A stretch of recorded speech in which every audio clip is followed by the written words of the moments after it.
அதிகாரத்தை சார்ந்தவர்கள் ஒரு குற்றம் செய்யும் பொழுது அது மறைக்கப்படுவதும், மிகவும் விளிம்பு நிலை மக்களிடமிருந்து அந்த குற்றம் வரும் பொழுது அது அவர்கள் தண்டிக்கப்படுவதும் இன்றும் நடந்து கொண்டிருக்கிறது. நீங்க ஆண்களை ஒழுக்கமா இருங்கன்னு நம்ம சொல்றதுக்கு நமக்கு அருகதை இருக்கிறதா? சமூக ஒழுக்கம் பத்தியும் தனி மனித ஒழுக்கத்தை பத்தியும் பேசக்கூடியவர்கள் அதே திரையுலகில் நீங்க பாத்தீங்கன்னா ஊத்திக்கமா மனசை கொஞ்சம் தேத்திக்கமா. எம்எல்ஏ எம்பிஏ வந்துட்டு சட்டசபையில உட்காந்துட்டு போர்னோகிராஃபியை பார்க்கலாம். அதெல்லாம் இப்போ எல்லாமே வந்து ஒரு மாதிரி நார்மல் ஆகிட்டே போயிட்டே இருக்கிற மாதிரி இருக்கிறது. நீங்கள் காலேஜ் போயிருக்கீங்க, ஸ்கூல் போயிருக்கீங்க, நம்ம எல்லாருமே போயிருக்கோம். நம்ம பஸ் ஸ்டாண்டில் பார்த்துருக்கோம், பஸ்ஸில் பார்த்துருக்கோம். நம்ம அத்தனை பேருமே வி என்கவுண்டர்ட் வயலன்ஸ். நம்ம மேலே வன்முறைகள் திணிக்கப்பட்டிருக்கு. இன்னைக்கும் 100 தடவை எத்தனை அரசியல்வாதிக்கு பாடம் எடுத்தாலும் கற்பழிப்பு கெடுத்துட்டான், சீரடிச்சிட்டான். டிவி வாங்கி கொடுத்துருக்கேன், சின்ன குழந்தைக்கு ஐபோன் வாங்கி கொடுத்துருக்கேன், இன்டர்நெட் கனெக்ஷன் இருக்கு, நல்ல ஸ்கூல்ல படிக்க வைக்கிறேன். அந்த குழந்தை எப்படியோ வளருது, அது எதையோ பார்க்குது, எதை பார்த்து வளருது ஐ டோன்ட் நோ. பெண் ஒரு ரோட்ல நடந்து போனா கூட அவங்க ஏதாவது பண்ணா அவங்களுக்கு சட்டத்திட்டங்கள் இருக்கு. ஒரு திருநங்கை ஏதாவது ஒன்று பண்ணாங்கன்னா அதை கேட்கறதுக்கு யாருமே கிடையாது, தெரியுமா உங்களுக்கு?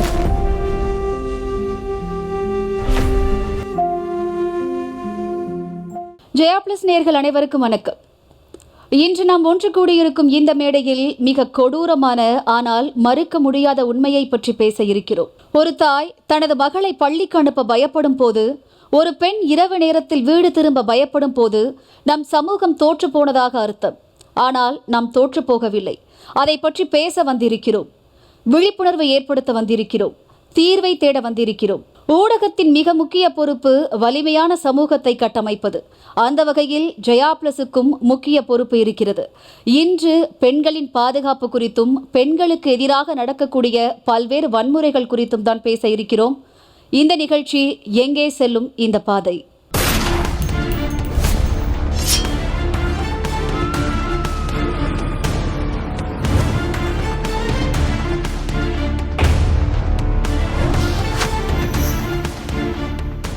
பெண்களுக்கு எதிராக நடக்கக்கூடிய வன்முறைகளுக்கு சமூகத்தில் தொடர்ந்து குரல் கொடுத்துட்டு வர 8 பெரிய ஆளுமைகள் தான் இன்னைக்கு நம்ம நிகழ்ச்சியில் இணைஞ்சிருக்காங்க. அவங்கள வரவேற்கிற தருணம் இது. முதலாவதாக தெலுங்கானா மற்றும் புதுச்சேரி முன்னாள் ஆளுநர் மற்றும் பெண்களுக்கான அரசியல் குரலாய் தொடர்ந்து ஒலித்துக் கொண்டிருப்பவர் திருமதி டாக்டர் தமிழிசை சவுந்தரராஜன் அவர்களை வரவேற்கிறோம். வணக்கம் மேம். தமிழ்நாடு பெண் வழக்கறிஞர் சங்கத்தின் தலைவராக இருந்தவர், பெண்கள் மற்றும் குழந்தைகள் சட்ட உரிமைகள் குறித்து முனைவர் பட்டம் பெற்றவர், மூத்த வழக்கறிஞர் சாந்தகுமாரி மேம். அவங்கள வரவேற்கிறோம். வணக்கம் மேம். வணக்கம். அடுத்ததாக பெண்களுக்கு எதிராகவும் சமூகத்திற்கு எதிராகவும் மற்றும் சுற்றுச்சூழலுக்கு எதிராக நடைபெறும் விஷயங்களுக்கு களமாடி வருகிறார் பத்திரிகையாளர் கவிதா முரளிதரன். அவங்கள வரவேற்கிறோம். வணக்கம் மேம். அடுத்ததாக அரசியல், திரைத்துறை, இப்படி மக்களுக்கு எதிராக நடக்கும் எல்லா வன்கொடுமைகளுக்கும் தொடர்ந்து குரல் கொடுத்து வருபவர் மருத்துவர் ஷர்மிளா அவர்களை வரவேற்கிறோம். வணக்கம். வணக்கம். திருநங்கைகளுக்காக தொடர்ந்து குரல் கொடுத்து வருபவர் இந்தியாவின் முதல் திருநங்கை பேராசிரியர் டாக்டர் ஜென்சி அவர்களை வரவேற்கிறோம். வணக்கம். ஒடுக்கப்பட்டவர்களுக்கும் பாதிக்கப்பட்டவர்களுக்கும் தொடர்ந்து குரல் கொடுத்து வரும் இந்திய கம்யூனிஸ்ட் மாநில குழு உறுப்பினர் சாந்தி ரவீந்திரநாத் அவர்களை வரவேற்கிறோம். வணக்கம். LIVF உமன் நிறுவனர் மற்றும் சமூக செயற்பாட்டாளர் பத்மினி ஜானகி அவர்களை வரவேற்கிறோம். வணக்கம். பெண்ணியம் மற்றும் தலித்திய செயற்பாட்டாளர் ஷாலினி மெரியலாரன்ஸ் அவர்களை வரவேற்கிறோம். வணக்கம். தமிழிசை மேம், ஃபர்ஸ்ட் உங்ககிட்ட இருந்து ஆரம்பிக்கிறேன். 30 வருடத்திற்கு மேல பொது வாழ்க்கையில் இருக்கீங்க. 30 வருடமாகவே பெண்கள் நிறைய விஷயங்கள் வந்துட்டு எதிர்கொண்டுட்டு வராங்க. ஆனால் இப்போ சமீப நாட்களாக தான் 3 வயசுலேருந்து 80 வயசு மூதாட்டி வரைக்குமே பல பிரச்சனைகளுக்கு ஆளாகிறத நம்ம ஊடகங்கள் வாயிலாக, செய்தித்தாள்கள் வாயிலாக நம்மளால பார்க்க முடியுது. இப்போதான் இந்த விஷயம் அதிகரிச்சிருக்கா, இல்லை 30 வருடங்களுக்கு முன்பே இந்த விஷயம் இருந்தது, ஆனால் சோஷியல் மீடியானால தான் இப்போ வெளியில் வருது அப்படின்னு நீங்கள் நினைக்கிறீங்களா? உங்களுடைய பார்வை என்ன? எப்போவுமே ஒரு நிகழ்ச்சியை மகிழ்ச்சியாக ஆரம்பிக்கணும், ஆனால் இந்த நிகழ்ச்சியை வருத்தத்தோடய ஆரம்பிக்கிறோம். ஏன்னா தினம் தினம் பெண்களுக்கு எதிரான குற்றங்கள், பெண்களுக்கு எதிரான என்று சொல்வதை விட சிறுமிகளுக்கு எதிரான குற்றங்கள் அதிகரித்திருக்கிறது. இதுக்கு முன்னால் இருந்ததா இப்போ இருந்ததா என்று பார்க்கும் பொழுது முன்னாலும் இருந்திருக்கலாம், ஆனால் இப்போது அதோட இன்சிடென்சஸ் அதிகமாக இருக்குது அப்படின்றதான் நாம் கேள்விப்படுகின்ற ஒன்று. இதுக்கு பல காரணங்கள் இருக்கிறது. ஒன்று சோஷியல் மீடியா என்பது மட்டும் சொல்ல முடியாது. ட்ரக் அப்யூஸ் அது ரொம்ப அதிகமாக காணப்படுது. ஆல்கஹால் அப்யூஸ், இவையெல்லாம் அதிகம். ஏன்னா இதெல்லாம் ஒரு மனிதனின் நிலைத்தன்மையை குலைய வைத்து, அது ஒரு சின்ன குழந்தையா இருந்தாலும் அதை வந்து ஒரு கவர்ச்சி பொருளாக பார்க்க வைக்கக்கூடிய மனநிலை பாதிப்பு இந்த போதைப் பொருட்களை எடுப்பதனால் அதிகரிக்கிறது. ஆக இந்த போதைப் பொருள் பழக்கம் மிக அதிகமாக ஆவதனால தான் ஒரு சின்ன குழந்தையை கூட ஒரு கவர்ச்சி பொருளாக பார்க்கக்கூடிய ஒரு வக்கிரத்தன்மை அதிகரித்திருக்கிறது. இன்னொன்று, சோஷியல் மீடியா போன்ற இதழ்களில் வருகின்ற சில ஆபாசமான சில படங்கள், அதையெல்லாம் பார்ப்பது, எல்லாவற்றிற்கும் மேலாக ஒரு பெண்கள் என்றாலே ஒரு மரியாதை, அவர்களை வந்து இப்படித்தான் பார்க்க வேண்டும் என்ற ஒரு தன்மை நிலை குலைந்து போகப் பொருளாக மட்டுமே பார்க்க வேண்டும் என்ற சிலரின் ஒரு வக்கிர புத்தி அதிகரித்திருக்கிறது என்பது. இன்னொன்று, ஒரு ஃபார்மல் லைஃப், மேரிட் லைஃப், அது வந்து எக்ஸ்ட்ரா மேரிட்டல் அதிகமாக போகலாம், வேறு விதத்தில் கவர்ச்சி அடையலாம் அப்படின்னு நினைக்கும் போது பெரியவர்கள் அதில் அதிகமாக ஈடுபடுகிறார்கள். எல்லாவற்றிற்கும் மேலாக எல்லாவற்றிலுமே இந்த சமுதாயம் ஒரு தடம் பிறழ்ந்த சமுதாயமாகத்தான் நாம் பார்க்கிறோம்.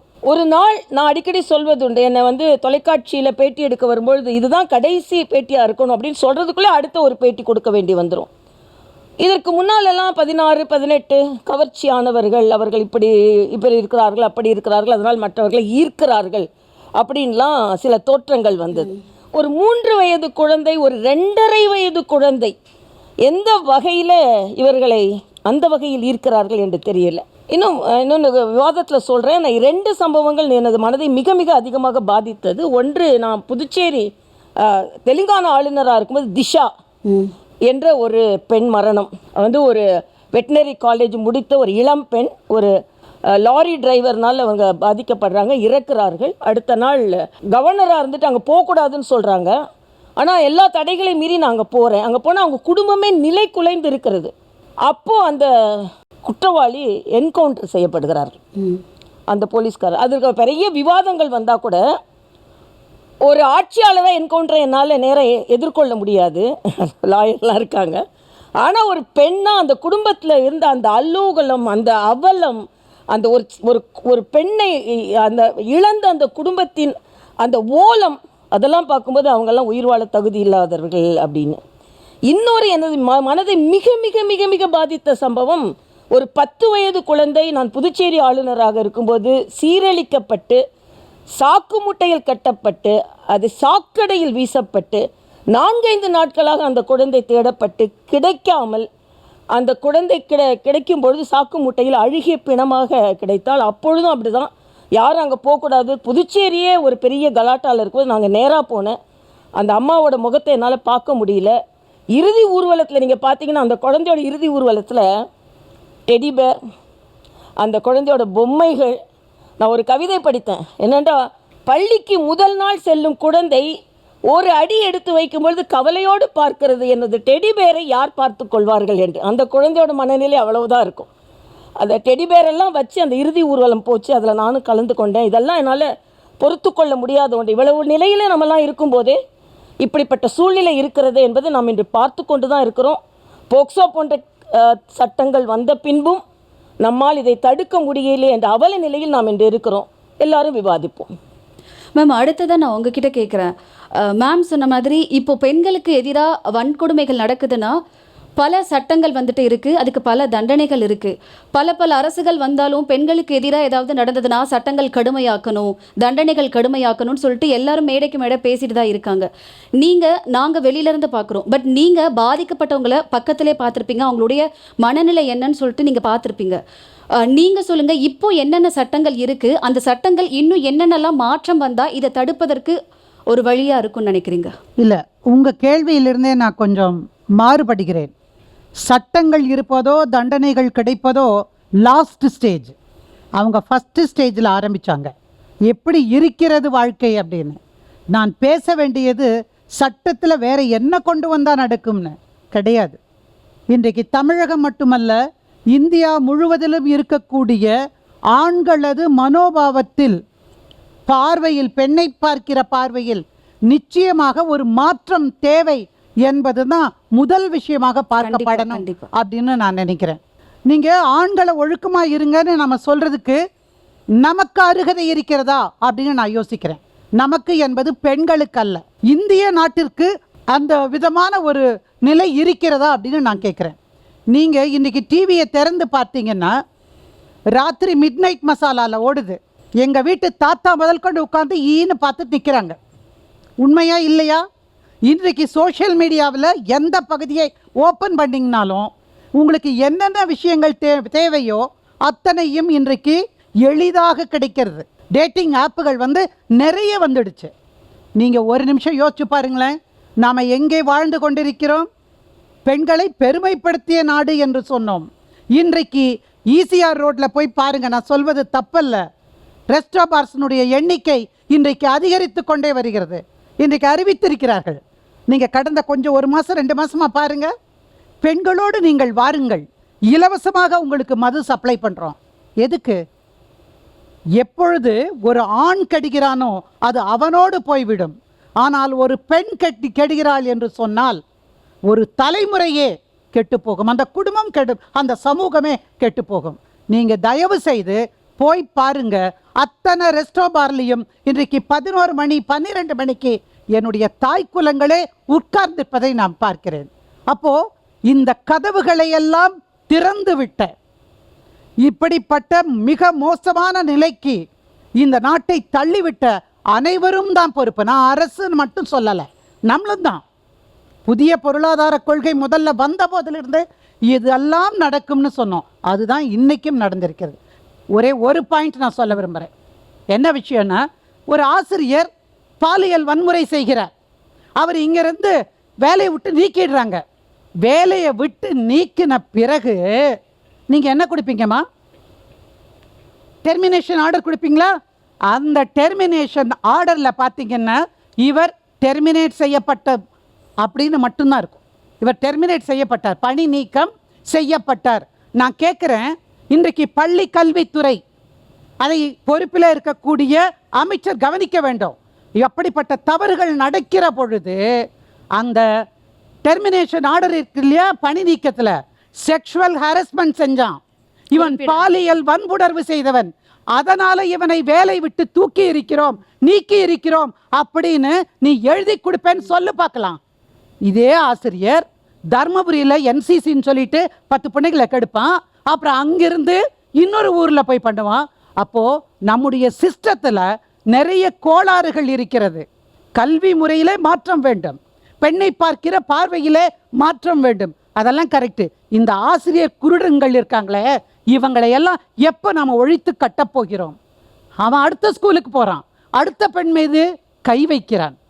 ஆக சமூகத்தினுடைய பார்வையிலே மாற்றங்கள் கொண்டு வந்தால் ஒழிய நீங்கள் எவ்வளவு சிவியர் பனிஷ்மெண்ட் கொடுங்க. ஆனால் இன்னொரு விஷயமா, இந்த என்ன பொறுத்த வரைக்கும் எவன் ஒருவன் காம கொடூரனாக இருக்கிறானோ, அயனாபுரத்தில் பார்த்தீங்கல்ல, ஒரு 75 வயசு கிழம் லிஃப்டில் வாரவன் போகிறவங்கிட்ட எல்லாம் ஒரு காது கேட்காத ஒரு பெண், வாய் பேசாத ஒரு ஊமை பெண்ணை எத்தனை பேர் சேர்ந்து ரேப் பண்ணாங்க?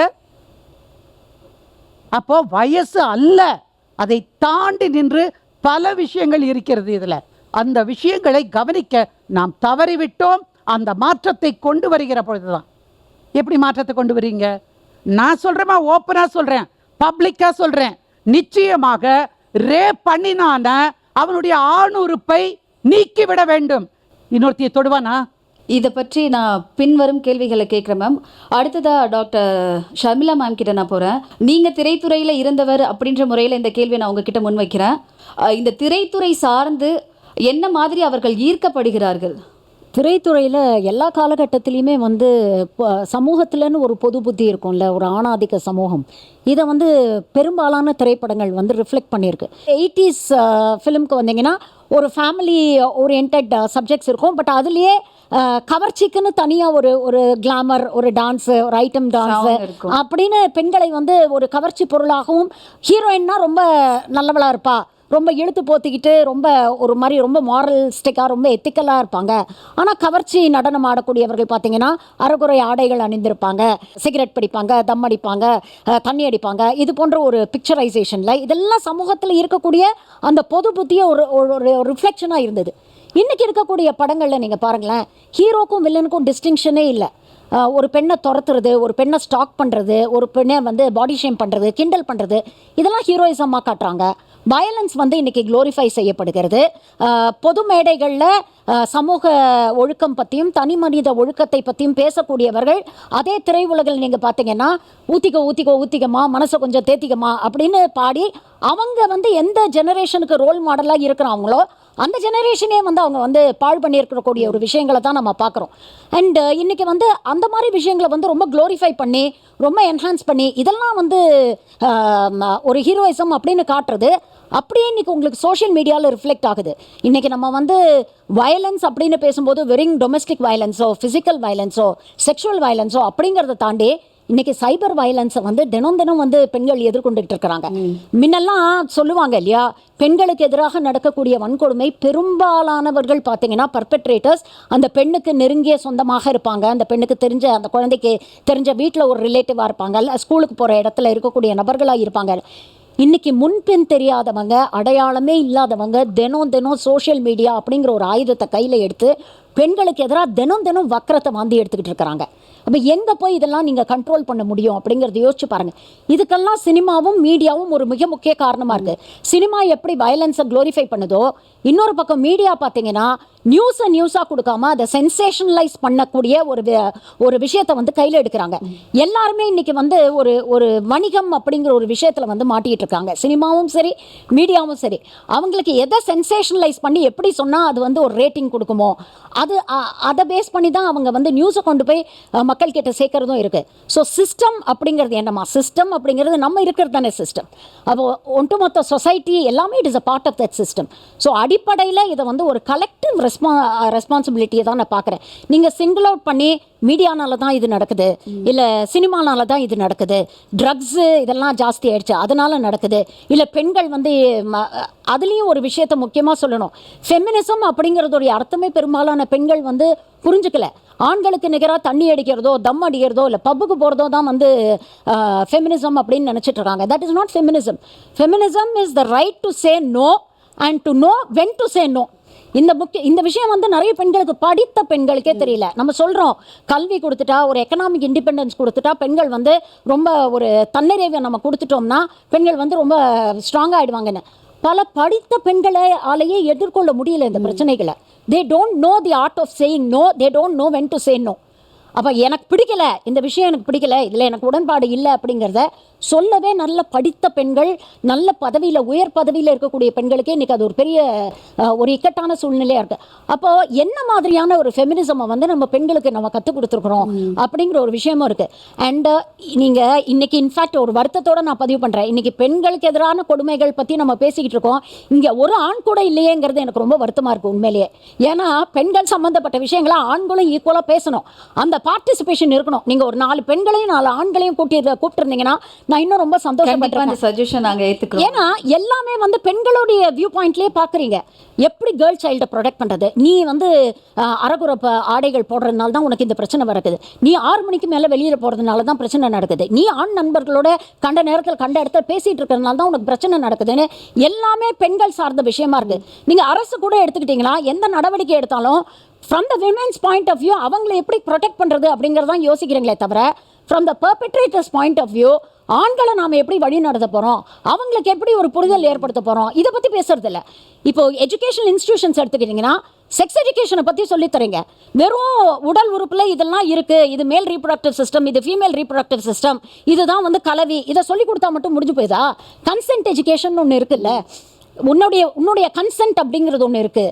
இது எந்தவித அழுத்தமும் இல்லாமல் எந்த வெறுப்பும் இல்லாமல் நான் முழு மனதோட இதற்கு சம்மதிக்கிறேன் அப்படிங்கிற விஷயத்த அந்த குழந்தைங்களுக்கு உன்னுடைய உடம்புன்னா என்ன, இது உன்னுடைய சொத்து, இதை யாரும் அனுமதி இல்லாமல் தொடக்கூடாது, இது போன்ற விஷயங்கள் எல்லாம் வந்து கற்றுக் கொடுக்கறது வந்து அந்த ஸ்டேஜுக்கே நாம் இன்னும் வரல. இப்போது வீட்லேயே இது எவ்ரி திங் ஸ்டார்ட்ஸ் ஃப்ரம் த ஃபேமிலின்னு நான் பார்க்குறேன். அடிப்படையாக ஒரு ஃபேமிலி யூனிட்டில் ஒரு ப்ராப்பர் கம்யூனிகேஷனே இன்றைக்கி இல்லை. சரி செக்ஸ் எஜுகேஷனா நம்ம பேச வேண்டாம், குழந்தைங்க மீடியாவை பார்த்து தெரிஞ்சுக்குவாங்க, இல்லை குழந்தைங்களுக்கு ஸ்கூலில் கற்றுக் கொடுத்துருவாங்கன்னு பெரும்பாலான படித்த பெற்றோர்களே வீட்டில் ஒரு ஓப்பன் கம்யூனிகேஷனே இருக்க மாட்டேங்குது. குழந்தையே நம்ப மாட்டேங்கிறாங்க பாதி பேர். இது போன்ற விஷயங்கள் நடக்குதுன்னு இப்போ 3 வயசு குழந்தைக்கு நடக்குதுன்னு சொல்கிறாங்கல்ல, வீட்டில் இருக்கக்கூடிய பெற்றோரை அதை அக்செப்ட் பண்ணிக்கிறதுக்கு வந்து அவங்களுக்கு மிகப்பெரிய ஒரு தயக்கமாக இருக்குது. தே ஆர் ஒரு டினையல் மோடுக்கு போய்டுறாங்க, அந்த ரியாலிட்டியை அவங்களால ஃபேஸ் பண்ண முடியலை. 3வது மிக முக்கியமான விஷயம், குழந்தையோட பாதுகாப்பு முக்கியமா இல்லை என் குடும்ப கௌரவம் முக்கியமா அப்படிங்கிற ஒரு இடத்துல கொண்டு வந்து நிப்பாட்டிடுறாங்கம்மா. பெரும்பாலான குடும்பத்தில் இது போன்ற விஷயங்கள் நீங்கள் கேட்குறீங்களா, அந்த காலத்தில் நடக்கலையா, இப்போ அதிகம் நடக்குதான்னு கேட்டிங்கன்னா அந்த காலத்துலேயும் நடந்தது. அந்த காலத்தில் ஆனால் இது வெளியில் வரல. ஏன்னா குடும்ப கௌரவம், இதை வெளியில் சொன்னால் குடும்ப கௌரவம் போயிடும் அப்படின்னு பொத்தி வச்சாங்க. இன்றைக்கே அதையும் மீறி நிறைய பேர் வெளியில் வந்து சொல்கிறாங்க. அதே மாதிரி சீரியஸான கிரைம்ஸுக்கு நீங்கள் கடுமையான தண்டனைகள் கொடுத்தா குற்றம் குறைஞ்சிடுமா அப்படின்னு கேட்டிங்கன்னா அவங்க சொன்ன மாதிரி கேஸ்ட்ரேட் பண்ணுறதுனால குற்றம் குறையாது. பெரும்பாலான மேலை நாடுகளில் சீரியஸான கிரைம்ஸ்க்கு சிவியரான தண்டனை இருந்தாலும் இந்த குற்றங்கள் குறையாது. ஏன்னா குற்றத்துடைய சிவியாரிட்டியை விட ஷுவரிட்டி இஸ் மோர் இம்பார்ட்டன்ட். இது போன்ற குற்றங்கள் நடந்தால் உடனே இதில் வந்து ஃபாஸ்ட் ட்ராக் பண்ணி இந்த சம்பந்தப்பட்ட அந்த குற்றவாளிக்கு கடுமையான தண்டனை 3 மாதத்துலேயே 6 மாதத்துலேயே கிடைக்கும் அப்படிங்கிற ஒரு நம்பிக்கை எப்போ சமூகத்துக்கு ஏற்படுதோ, அந்த பயம் எப்போ குற்றவாளிகளுக்கு ஏற்படுதோ அப்போ தான் இந்த குற்றம் குறையுமே தவிர நீங்கள் சீரியஸான கிரைம்ஸ் எல்லாம் வந்து இது குற்றத்தை குறைக்கவே குறைக்காது. ஸோ எல்லாருக்குமே இதில் ஒரு social and moral and ethical responsibility இருக்குது, இன்க்ளூடிங் சினிமா அண்ட் மீடியா. அடுத்ததா பத்திரிகையாளர் கவிதா மேம், நான் உங்ககிட்ட வரேன். ஷர்மிளா மேம் சொன்னாங்க நியூஸ் வந்துட்டு நியூஸாக போகிறதில்ல, அது இப்போ எல்லா இடத்துலையுமே வணிகமாக மாறிடுச்சு அப்படின்னு. நீங்கள் பத்திரிகையாளராக இருக்கிறதுனால இந்த கொஸ்டின் நான் உங்ககிட்ட முன் வைக்கிறேன். அவங்க சொன்ன மாதிரி நியூஸ் கூட வணிகமாக மாறிடுச்சா? அது மட்டும் இல்லாமல் சோஷியல் மீடியாவில் லைக்ஸ் வரணும், நமக்கு நிறைய ஃபாலோவர்ஸ் வரணும்னு சொல்லிட்டு நிறைய வீடியோக்கள் வருது, நம்ம பார்த்துட்டு தான் இருக்கோம். அதெல்லாம் உங்கள் பார்வையில் நீங்கள் எப்படி பார்க்குறீங்க? இல்லை, நம்ம நியூஸு சினிமா எல்லாமே அவங்க சொன்ன மாதிரி இப்போது ஏதாவது ஒரு ஐசோலேட்டட் துறை நியூஸ்குள்ளே என்ன அளவுக்கு அதிகமாக யாராவது கிரிட்டிக்கலாக பார்த்துருப்பாங்களான்னு தெரியல. ஏன்னா மீடியாக்குள்ளே இருக்கக்கூடிய பிரச்சனைகளை சேர்த்து தான் நம்ம ஜேர்னலிஸ்ட்டாக பார்க்கணும். ஏன்னா நம்ம எல்லாரையுமே குறை சொல்லிட்டு இருக்கோம். நம்ம இங்கே உட்காந்துட்டு நீங்கள் அங்கே உட்காந்துட்டு இருக்கீங்க, இன்னைக்கு கேள்வி கேட்குறீங்க, நாளைக்கு நீங்கள் ஒரு ஷோவை லைக் ஒரு டிபேட் ஷோவை ஆங்கர் பண்ணுறீங்கன்னா நீங்கள் நிறைய பேரை கேள்வி கேட்பீங்க. பட் உள்ள நம்ம உண்மையிலேயே அப்போ நம்ம வந்து இன்னும் ரிஃப்ளெக்ட் பண்ணிக்கணும். அது ரொம்ப முக்கியமான ஒரு விஷயம் நான் நினைக்கிறேன். பட் ஷர்மிளா சொன்னதில் இன்னொரு முக்கியமான பாயிண்ட் வந்து ஐசோலேட்டடாக எதையுமே பார்க்கக்கூடாது. இப்போ சினிமா மட்டும்தான் காரணமா அப்படின்னா சினிமாவுக்கு ஒரு ரோல் கட்டாயமாக இருக்குது, நான் அதை மறுக்க மாட்டேன். இன்றைக்கு சோஷியல் மீடியாவுக்கு மிகப்பெரிய ரோல் இருக்குன்னு நினைக்கிறேன், அதையும் நான் மறுக்க மாட்டேன். நியூஸ்க்கும் இருக்குது, ஒரு மாதிரி அது இதுவாக போயிட்டு இருக்குன்றது. ஆனால் இது எல்லாமே ஐசோலேட்டடாக நம்ம பார்த்துட்டு இதுதான் காரணம்னு சொல்லிட்டு ஒரு விஷயத்தை வந்து அதை பிராண்ட் பண்ண முடியுமானா நிச்சயமாக முடியாது. மேம் சொன்னாங்க ட்ரக் அப்யூஸ் ரொம்ப முக்கியமான பிரச்சனை தான். ஆனால் ட்ரக் அப்யூஸ் நாளைக்கு சுத்தமாக ட்ரக்கே இல்லை அப்படின்னா பெண்களுக்கு எதிரான குற்றம் குறைஞ்சிருமா? நாளைக்கு இவங்க சொன்ன மாதிரி கேஸ்ட்ரேட் பண்ணிட்டாங்கன்னா உடனே குறைஞ்சிருமா? நான் ரொம்ப அழகாக ஒரே ஒரு எக்ஸாம்பிள் சொல்கிறேன். நிர்பயாவோட கேஸ் நடக்குது 2012. எவ்வளோ பெரிய அது வந்து ஒரு இன்டர்நேஷ்னல் ஹெட்லைன்ஸை ஆக்குப்பை பண்ண ஒரு மிகப்பெரிய சர்வதேச செய்தியாக வந்து அது மாறிச்சு. ரொம்ப கொடுமையானது விஷயம். நிர்பயா ஒரு எக்ஸாம்பிள். அதுக்கு முன்னாடி 500 ரேப் வந்து வருஷத்துக்கு 500 ரேப் டெல்லியில் அந்த டைமில் நடந்துட்டு இருந்துச்சு. நிர்பயாவுக்கு நடந்ததுக்கு காரணம் அது அவ்வளோ பெரிய விஷயமா மாறினதுக்கு காரணம் ரொம்ப கொடுமையான முறையிலையும் நடந்தது அப்படின்றது தான். ஃபாஸ்ட் ட்ராக் பண்ணாங்க கேஸை, எல்லாரையும் தூக்கில் போட்டாங்க, எல்லாமே கரெக்டாக சட்டு நடந்து முடிஞ்சிருச்சு. அதே காலகட்டத்தில் கிட்டத்தட்ட ஒரு வாரம் கழிச்சோ ஒரு வாரம் முன்னாடியோ தூத்துக்குடி பக்கத்தில் ஸ்ரீவைகுண்டம்னு ஒரு ஊர் இருக்குது. அங்கே 7வது படிக்கிற ஒரு பிள்ளைய வந்து ரேப் பண்ணி கொலை பண்ணி தூக்கி போட்டாங்க. பஸ்லேருந்து அந்த பொண்ணு புதரில் கிடக்குது. நிர்பயாவோட ஃபோட்டோ பேர் இன்னைக்கு வரைக்கும் நம்ம பார்த்தது கிடையாது. மீடியா இது வரைக்கும் ஒரு ஜேர்னலிஸ்ட்டும் ஒரு மெயின் ஸ்ட்ரீம் மீடியாவும் எனக்கு தெரிஞ்சு நிர்பயாவோட பேரையும் இன்டர்நேஷ்னல் மீடியாவில் பப்ளிஷ் பண்ணாங்க. நான் உங்களுக்கு அந்த இது கிடையாது. நீங்கள் நிர்பயான்ற பேரை வந்து டைம்ஸ் ஆஃப் இந்தியா தான் கொடுத்துச்சுன்னு நினைக்கிறேன். ஆனால் இந்த பிள்ளையோட பேர் இருக்குல்ல, ஸ்ரீவைகுண்டத்தில் ஒரு அந்த இடத்துல இருக்கக்கூடிய ஒரு பிள்ளையோட பேரும் சரி ஃபோட்டோவும் சரி, ஃபோட்டோ வந்து ரொம்ப மோசமான புகைப்படங்கள், அந்த பெண் குழந்தை இறந்து கிடக்கிற புகைப்படங்களை வந்து எல்லா மீடியாவும் கிட்டத்தட்ட போட்டாங்க. எல்லாருமே வந்து அந்த ஃபோட்டோஸை போட்டாங்க. எங்கே நடக்குது, யாருக்கு நடக்குது அப்படின்றத பொறுத்து முடிவுகள் மாறுது, நீதி மாறுது, தீர்ப்பு மாறுது. நீங்கள் டெல்லியில் வந்து ஒரு விஷயம் நடந்தால் அது இன்டர்நேஷ்னல் ஹெட்லைன்ஸாக மாறினா அப்போது ஒரு மாதிரியான ஒரு இது நடக்குது. ஸ்ரீவைகுண்டம் பக்கத்தில் ஒரு சின்ன கிராமத்தில் ஒரு கடினமான ஒரு பின்னணியிலேருந்து வரக்கூடிய ஒரு குழந்தைக்கு நடந்தால் அப்போ அதோடைய நுவான்சஸ் வந்து மாறுது, அதை பார்க்கப்படும் விதம் மாறுது அப்படின்றது இருக்குல்ல. That is very telling. நீங்கள் அப்போ வந்து நான் சரி இன்றைக்கி நான் 10 பேரை கேஸ்ட்ரேட் பண்ணிடுறேன், நாளைக்கு வந்து என்ன நினைப்பாங்க, நான் பவர்ஃபுல்லான ஒரு இடத்துல இருக்கேன், நான் எத்தனை பேரை என்ன பண்ணாலும் என்ன கேஸ்ட்ரேட் பண்ண முடியாதுன்ற மாதிரியான ஒரு இது வரும். அப்போ இந்த மாதிரியான இதெல்லாம் நார்வே இருக்குல்ல, நார்வே வந்து ரொம்ப கிரைம்ஸ் கம்மியாக நடக்கிற ஒரு நாடு. இன்றைக்கு நார்வேயில் கேபிட்டல் பனிஷ்மெண்ட் கிடையாது. இதை நான் நினைக்கிறேன் 2000 ஆரம்பத்துலேயோ அதுக்கு முன்னாடியோ ஒரு சீரியல் கில்லர் பிரைவிக்னு அவரோட பேரை நினைக்கிறேன் 77 பேரை கொலை பண்ணதான் அரெஸ்ட் பண்ணாங்க. அவருக்கு மரண தண்டனை கொடுக்கணும்னு ஒரு பெரிய உலக அளவில் அது ஒரு டிபேட் ஆகுது. இப்போ நிறைய பேர் நார்வேயை சேர்ந்த நிறைய மக்கள் சொன்ன விஷயம் வந்து பிரைவிக் வேண்டுமானால் மோசமான ஒரு நபராக இருக்கலாம், நாங்கள் அப்படி இல்லை, எங்கள் நாட்டில் நாங்கள் மரண தண்டனை அனுமதிக்க மாட்டோம். ஏன்னா அது ஒன்றுனால க்ரைம் குறைய போகிறது கிடையாது. அடிப்படையில் ஒரு பிரச்சனைன்னு ஒன்று இருக்குல்ல. நீங்கள் இந்த சமூகம் வந்து எப்படி இருக்குது, நீங்கள் முதல்ல மேம் கிட்ட கேட்ட கேள்வி வந்து இது புதுசாக நடக்குது, கட்டாயமாக புதுசாக நடக்கிற விஷயம் இல்லை. இது வரைக்கும் பேசப்படல, இது வரைக்கும் அது உரையாடல் தளத்துக்கு வரல. நீங்கள் காலேஜ் போயிருக்கீங்க, ஸ்கூல் போயிருக்கீங்க, நம்ம எல்லாருமே போயிருக்கோம், நம்ம பஸ் ஸ்டாண்டில் பார்த்துருக்கோம், பஸ்ஸில் பார்த்துருக்கோம், நம்ம அத்தனை பேருமே வி என்கவுண்டர்ட் வயலன்ஸ். நம்ம மேலே வன்முறைகள் திணிக்கப்பட்டிருக்கு. நம்ம பள்ளிக்கூடம் போகும்போதும் கல்லூரி போகும்போதும், பள்ளிக்கூடம் கல்லூரின்னு மட்டும் இல்லை, வெளியில் கடைக்கு போனாலுமே நம்ம மேலே வன்முறைகள் திணிக்கப்பட்டிருக்கு. நம்ம எல்லாருமே அதை வந்து அனுபவிச்சிருப்போம். அதோட டிகிரிஸ் வேணால் வேரி ஆகலாமே தவிர வி ஆல் என்கவுண்டர்ட் இட். அப்போ இது வந்து புதுசாக நடக்கிற விஷயம் கிடையாது. அப்போ எது அடிப்படையில் மாறணும்? சமூகம் தன்னை அடிப்படையில் மாற்றிக்கணும். நீங்கள் ஆல்கஹாலை கம்ப்ளீட்டாக பேன் பண்ணி ட்ரக் எல்லாம் ஒழிச்சு கட்டிட்டு கேஸ்ட்ரேட் பண்ணிட்டு எல்லா சொல்யூஷன்ஸையும் கொண்டு வந்துட்டாலும் அடுத்தது ஒரு குற்றம் நிச்சயமாக நடக்கும், இந்த மனநிலையை நம்ம மாற்றாத வரை. இதுதான் ரொம்ப பேசிக்கான ஒரு விஷயம் அப்படின்னு நான் நினைக்கிறேன். அடுத்ததாக ஜென்சி மேம் கிட்ட நான் போகிறேன். நீங்கள் சொல்லுங்கள், இன்றைய சூழ்நிலையில் பெண்களுக்கே நிறைய பிரச்சனைகள் இருக்குது, சொல்ல முடியாத பிரச்சனைகள் இப்போ தான் ஓரளவு வெளியில் வந்துட்டுருக்கு. திருநங்கைகள் எங்களை விட இன்னும் தாண்டி நிறைய பிரச்சனைகள் நீங்கள் ஃபேஸ் பண்ணிகிட்ருப்பீங்க. இதை எல்லாத்தையும் தாண்டி இன்னைக்கு இந்திய முதல் பேராசிரியராக நீங்கள் இங்கே வந்து உட்காந்துருக்கீங்க. இதற்கு பின்னாடி பல ஸ்ட்ரகிள் இருக்கும், பல போராட்டங்கள் இருக்கும், வீட்டில் கூட பல எதிர்ப்புகள் கிளம்பி இருக்கும். இதை எல்லாத்தையும் தாண்டி இன்னைக்கு நீங்கள் இங்கே வந்து உட்காந்துருக்கீங்க. இந்த போராட்டங்கள், இந்த சவால்கள் எந்த அளவுக்கு உங்களுக்கு இருந்தது, இன்னைக்கு எந்த அளவுக்கு அது வலிமையை கொடுத்துருக்கு? ஸோ ஃபர்ஸ்ட் ஆஃப் ஆல் பார்த்திங்கன்னா, நம்ம பெண்கள் அப்படின்னு நம்ம பார்த்தனாவே அது கூட நம்ம திருநங்கைகளும் இணைச்சிக்கணும் அப்படின்றது தான் என்னுடைய ஃபர்ஸ்ட் ஆஃப் ஆல் கருத்து. ஸோ நீங்கள் இப்போ பெண்களாக இங்கே இருக்கிற மத்தியில் ஒரு திருநங்கையை நீங்கள் கூப்பிட்டது எனக்கு ரொம்பவே சந்தோஷமாக இருக்குது. அதுக்கு நான் தேங்க்ஸ் சொல்லிக்கிறேன். இன்றைக்கி திருநங்கைகள் சாதிச்சிருக்காங்க, பெரிய ஆட்களாக இருக்கிறாங்க அப்படின்னு நம்ம சொல்லணுன்னா விரல் விட்டு சொல்கிற அளவுக்கு தான் நம்ம இருந்துகிட்ருக்குறோம். நம்ம எல்லாரும் ரொம்ப பெருமையாக பேசிக்கிறோம். தமிழகம் தான் ரொம்ப வந்து பெண்களுக்காகட்டும் திருநங்கைகளாக இருக்கட்டும் மற்ற மாநிலங்களை காட்டிலும் எல்லாத்துலேயும் ஒரு முன்னெடுப்பாக இருந்தாலும் நம்ம முதல்ல செய்கிறோம் அப்படின்னு நம்ம சொல்லிக்கிறோம். எனக்கு என்னவோ அது பெயரளவுக்கு சொல்கிற மாதிரி தான் இருக்குது. நம்ம நலவாரியம் அமைச்சோம் திருநங்கைகளுக்கு. இந்திய அளவில் தமிழ்நாடு தான் முதல்ல திருநங்கைகளுக்கு நலவாரியம் அமைச்சாங்க. ஆனால் எத்தனை பேர் அவங்க வந்து வேலை கொடுத்துருக்காங்க அப்படின்றது கேள்விக்குறியாக தான் இருக்குது. நமக்கு பின்னாடி தான் தெலுங்கானா, கர்நாடகாலாம் நமக்கு பின்னாடி நலவாரியம் அமைச்சாங்க. அவங்க ரிசர்வேஷனே ஃபாலோ பண்ணுறாங்க. நான் வந்து நலத்திட்டங்களை பற்றி பேசல, நான் ரைட்ஸை பற்றி பேசுகிறேன். இன்றைக்கு வரைக்குமே இப்போ பெண்களுக்கே பார்த்திங்கன்னா, இன்ன வரைக்குமே நம்ம எல்லாரும் பெண்கள் எல்லாம் நல்லா இருந்துட்டாங்கன்னா இவ்வளோ பெரிய மேடை எதுக்கு, இத்தனை பேச்சாளர்கள் எதற்கு, இதெல்லாம் நடந்திருக்காதுல்ல. ஸோ இன்றைக்கி வரைக்குமே இந்த அடக்குமுறைகள் எல்லாமே இருந்துகிட்ருக்கு. இப்போ ஆண் பெண் அப்படின்னு இவங்களுக்கு இவ்வளோ ரிசர்வேஷன் இருக்குதுன்னு நம்ம சொல்கிறோம் இல்லையா. ஸோ அப்படி கேட்க போனால் எனக்கே நிறைய எக்ஸ்பீரியன்ஸ் இருக்குது. அதை நான் போயிட்டு கேட்கும்பொழுது சொல்லுவாங்க, நீங்கள் ஆண் சொன்னீங்கன்னா நீங்கள் வந்து ஆண் லிஸ்ட்டில் உங்களை சேர்க்குறோம், பெண்ணுன்னு சொன்னீங்கன்னா உங்களை வந்து பெண் லிஸ்ட்டு சேர்க்கணும் அப்படின்னு என்கிட்டயே உண்மையாக சொல்ல போனால் அது டிஆர்பி தலைவர் கூட என்கிட்ட பேசியிருக்காங்க. எத்தனையோ மினிஸ்டர்ஸ் என்கிட்ட அப்படி பேசியிருக்காங்க. அது என்னவோ எனக்கு ஒரு கணத்தை கொடுத்துருக்கு. அதெல்லாம் ஆண் பெண்ணை கடந்து நாங்கள் ஒரு மாற்றுப்பாலினம், நான் ஒரு திருநங்கை அப்படின்ற ஒரு ஐடென்டிட்டி நான் வெளியே கொண்டு வரத்துக்கே அது ரொம்ப பெரிய கஷ்டமாக இருக்குது. நம்ம பேசுகிறோம் செய்கிறோம். இன்றைக்கி நான் இப்படி திருநங்கையாக ஒரு முதல் பேராசிரியராக வந்ததுக்கு பின்னாடி நீங்கள் சொன்ன மாதிரி நிறைய பிரச்சனைகள் எனக்கு இருந்திருக்கு. எத்தனை அடக்குமுறைகள். அது ஒரு பெண் ஒரு ரோட்டில் நடந்து போனால் கூட அவங்களை ஏதாவது பண்ணால் அவங்களுக்கு சட்டத்திட்டங்கள் இருக்குது, அவங்கள பாதுகாக்கிறதுக்கு அவங்களுக்கு லாண்ட் ஆர்டர்ஸ் எல்லாம் இருக்குது. ஒரு திருநங்கை ஏதாவது ஒன்று பண்ணாங்கன்னா அதை கேட்குறதுக்கு யாருமே கிடையாது. தெரியுமா உங்களுக்கு?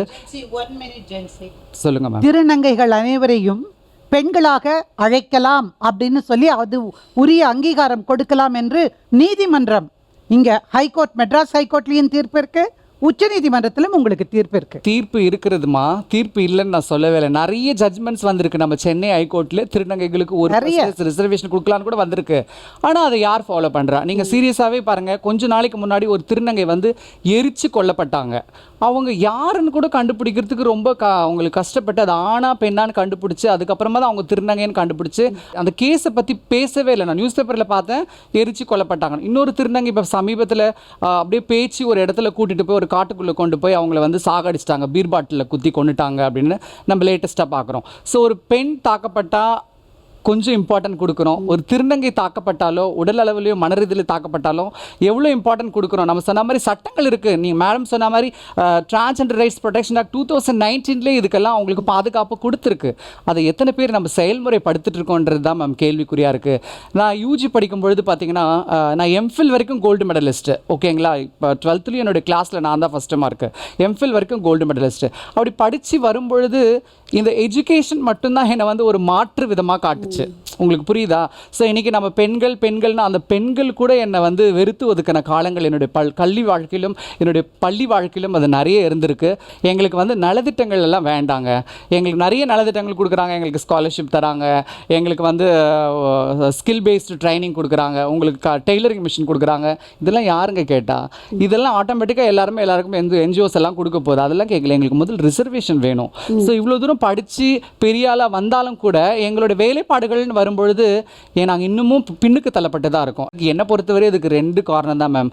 ஒன்று வந்து social stigma and discrimination. So இது திருநங்கைகளுக்கு மட்டும் இது கிடையாது, பெண்களுக்கும் இது இருக்கிறது. ஸோ இந்த பெண்களுக்கு இவ்வளோ சட்டங்கள் இவ்வளோ உரிமைகள் இருக்கின்ற பட்சத்தில் இன்னமும் அவங்களுக்கு இவ்வளோ குறைகள் இருக்கும்போது திருநங்கைகள் எவ்வளோ ஏமாத்திரம் மேடம் இந்த சொசைட்டிக்கு. இல்லை, நான் என்னை பொறுத்தவரையும் சொல்லுவேன் மேடம், பெண் குழந்தைகிட்ட நான் சொல்லுவேன், நீங்கள் வந்து நம்ம எல்லாரும் சொல்லுவோம், எல்லாருமே பெண்கள்கிட்ட தான் சொல்லுவோம், நீ வந்து கொஞ்சம் கவனமாக நடந்துக்கோ சொசைட்டியில் அப்படின்னு சொல்லிட்டு. யாராவது நம்ம சொல்லியிருக்கோமா ஆண்கிட்ட நீ வந்து பெண்களை மதித்து நடந்துக்கணும் சின்ன வயசுல நம்ம சொல்லி வளர்த்துருக்கோமா மேடம்? கண்டிப்பாக வளர்த்தது கிடையாது. அப்போ எப்போ சொல்ல போகிறீங்க திருநங்கைகளை பார்த்து நீங்கள் மதித்து நடந்துக்கோங்கன்னு? இந்த மாற்றம் சொசைட்டியில் என்றைக்கு ஏற்படுகிறதோ அப்பொழுது தான் இந்த மேடைகளுக்கு இடமில்லாமல் போகும் அப்படின்றது என்னுடைய கருத்து மேம். அடுத்ததாக திருமதி சாந்தி மேம் கிட்ட நான் முன்வைக்கிறேன். கல்வி எல்லோருக்குமே முக்கியம் அப்படின்னு சொன்னாங்க. ஆனால் அந்த கல்வி நிலையங்களில் பாதுகாப்பு இருக்கா அப்படின்றது மிகப்பெரிய கேள்விக்குறி. மேம் சொன்ன மாதிரியே ஆசிரியர்களாலேயே நிறைய மாணவிகள் பாதிக்கப்பட்டு இருக்கதை நம்ம இப்போ வரைக்கும் பார்த்துட்டு தான் இருக்கோம். ஒரு கம்யூனிஸ்ட் தரப்புலேருந்து வந்திருக்கீங்க, உங்களுடைய பார்வை இதை பற்றி எப்படி இருக்கு? அந்த பள்ளி இது மட்டும் ஒரே ஒன்று முடிச்சிருந்தேன். அவங்க ரொம்ப அழகாக ஒன்று சொன்னாங்க, டெர்மினேஷன் ஆர்டரில் அது போடணும்னு. நம்ம வந்து ஒரு மாத சங்கத்திலேயே நான் தேசிய செயலாளர், இந்திய மாத தேசிய சம்மேளனத்தில் இருக்கிறேன். நல்ல ப்ரூவ்டு கேஸு, சென்னையில் தான் தாம்பரத்தில் இருக்கிற கேஸு. அந்த யார் தவறு செய்தாரோ, யார் வந்து பாலியல் ரீதியாக அந்த குழந்தையை துன்புறுத்தினாரோ அவர் வந்து கண் தெரியாத ஆசிரியர், சரிங்களா? ஆனால் அந்த அவருக்கு கொடுத்து ஆனால் ப்ரூவ்டு கேஸு நமக்கு வந்து வருது. இது வந்து குற்றம் நிரூபிக்கப்பட்டு விட்டது. பனிஷ்மெண்ட் என்ன தெரியுமா? டெர்மினேஷன் கூட கிடையாது, வெறும் ட்ரான்ஸ்ஃபர் தான். ஸோ இதுதான் வந்து தொடர்ந்து பல இடங்கள் நடக்கிறது. Not only in schools, even medical காலேஜஸில் கூட இது நடக்கும். அவர் வேற ஒரு இடத்துல போய்ட்டு கம்ஃபர்டபுளாக பண்ணிட்டு இருப்பார். இதுதான். ஸோ ஒரு கம்யூனிஸ்ட்டாக நான் வந்து இந்த விஷயத்தை எப்படி பார்க்குறேன்னா, நிறைய பேர் சொல்லும் பொழுது இது வந்து ஒரு சமூக பிரச்சனை, ஒரு பர்டிகுலர் மது மட்டுமே ஒழிச்சிட்டா பத்தாது அப்படின்லாம் சொல்லும்போது நிச்சயமாக இது சமூக பிரச்சனை. அயனாவரத்தில் லிஃப்ட் கேஸ் பண்ணோம். உடனே என்ன சொல்லுவாங்க, அந்த அம்மா வந்துட்டு எப்படி அந்த குழந்தைய விட்டுட்டு போச்சு, அந்த அம்மா விட்டுட்டு போனதுனால தான் சொல்கிறாங்க. இப்போ அந்த அம்மாவுக்கு வந்து சம்பாதிச்சே ஆகணும். ஆணும் பெண்ணும் சேர்ந்து சம்பாதிச்சாலே பத்தாத ஒரு சூழ்நிலை. அப்போ வறுமை, வேலை திண்டாட்டம், அவங்களுக்கு வந்து குறைந்த ஊதியம், அதிக நேரம் வேலை செய்ய வேண்டியதாக இருக்குது. அப்புறம் வந்து அண்டர் எம்ப்ளாய்மெண்ட், அப்போ அந்த மாதிரி நான் படித்த படிப்புக்கு வேலை இல்லை, இது மாதிரி பல்வேறு பிரச்சனைகள் வருது. இதன் காரணமாக மைக்ரேஷன், ஒரு இடத்துல இன்னொரு இடத்துக்கு போகிறாங்க. ஸோ இவங்க ஆண்களை பற்றியும் பேசணும்னு சொல்லி டாக்டர் ஷர்மிளா சொன்னால் ரொம்ப கரெக்டான விஷயம். ஸோ எல்லாத்தையும் பார்க்கும்பொழுது பல்வேறு பிரச்சனைகள் வந்து பிணைந்து வருகின்றன. இதில் மது, போதை, இன்னைக்கு இருக்கிற வந்து புதிய இன்டர்நெட்டு, போர்னோகிராஃபி, அந்த சைபர் கலாச்சாரங்கள், இது எல்லாமே இருக்கிறது. அதே மாதிரி திரைப்படங்களில் வக்கிரமான காட்சிகள் திருப்பி காமிச்சு அவங்க 80s இருக்கிறது. இப்போ என்னாச்சு, இப்போ ஹீரோவோ வந்துட்டு தண்ணி போடுறாரு, மது இறந்துவாரு, ஹீரோயினே ஊற்றி கொடுப்பாங்க, அது எல்லாமே ஆச்சு. இந்த ஒரு நார்மலைசேஷன் நடந்திருக்கிறது. இப்போ பார்த்தீங்கன்னா 30 வருஷத்துக்கு முன்னாடி கிடையாது. இப்போ பார்த்தீங்கன்னா எம்எல்ஏ, எம்பிஏ வந்துட்டு சட்டசபையிலே உட்காந்துட்டு போர்னோகிராஃபியை பார்க்கலாம். அதெல்லாம் இப்போ எல்லாமே வந்து ஒரு மாதிரி நார்மல் ஆகிட்டே போயிட்டே இருக்கிற மாதிரி இருக்கிறது. ஸோ இந்த நார்மலைசேஷன் ஒரு பிரச்சனையாக வருது. ஒரு அரசியல் படுத்துறது தவறு. அந்த கட்சி ஆட்சியில் இருந்ததுனால இது ஆச்சு, இந்த கட்சியில் ஆட்சி இல்லைன்னா எக்ஸ் கட்சி, ஒய் கட்சி, அப்படி கிடையாது. இந்த சமூக மாற்றத்தை நாம் புரிந்து கொள்ள வேண்டும். இதில் முக்கியமாக ட்ரெண்ட் வந்து பார்க்கணும். இப்போ முன்னாடிலாம் வந்து 20 வருஷத்துக்கு முன்னாடி, 15 வருஷத்துக்கு முன்னாடி நீங்கள் எல்லாருக்குமே நான் சொன்னால் உங்களுக்கு புரியும், ஒரு வந்து பாலியல் வன்புணர்வு நடக்கும். இப்போ பார்த்தீங்கன்னா குரூப் கேங் ரேப் அது நடக்குது. அதுக்கப்புறம் என்ன, அது 2 விதமாக பிரியுது. அதில் ஒரு விதமாக என்ன புரியுது அப்படின்னு சொன்னோம்னா, அந்த ஒரு ஃபிசியோதெரபிஸ்ட்டை கொலை பண்ண மாதிரி இவங்க சொன்னாங்களே, ஸ்ரீவைகுண்டம் இதில் வந்து அந்த குழந்தைய கொலை பண்ணுறது, அது எப்படி நடக்குதுன்னா அந்த எவிடன்சஸ் அழிக்கிறது. இப்போ நிர்பயா கேஸ்லேயும் அப்படி தான். அவளுடைய பெண் உறுப்பில் வந்து ராடெல்லாம் நுழைக்கிறாங்க. எதுக்கு நுழைக்கிறாங்கன்னா, அந்த செமன் மூலமாக அவங்களுக்கு வந்து தப்பு செஞ்சவங்களோட ஐடென்டிட்டி, எவிடன்சஸ் இருக்கக்கூடாது அப்படிங்கிறதுக்காக பண்ணுறாங்க.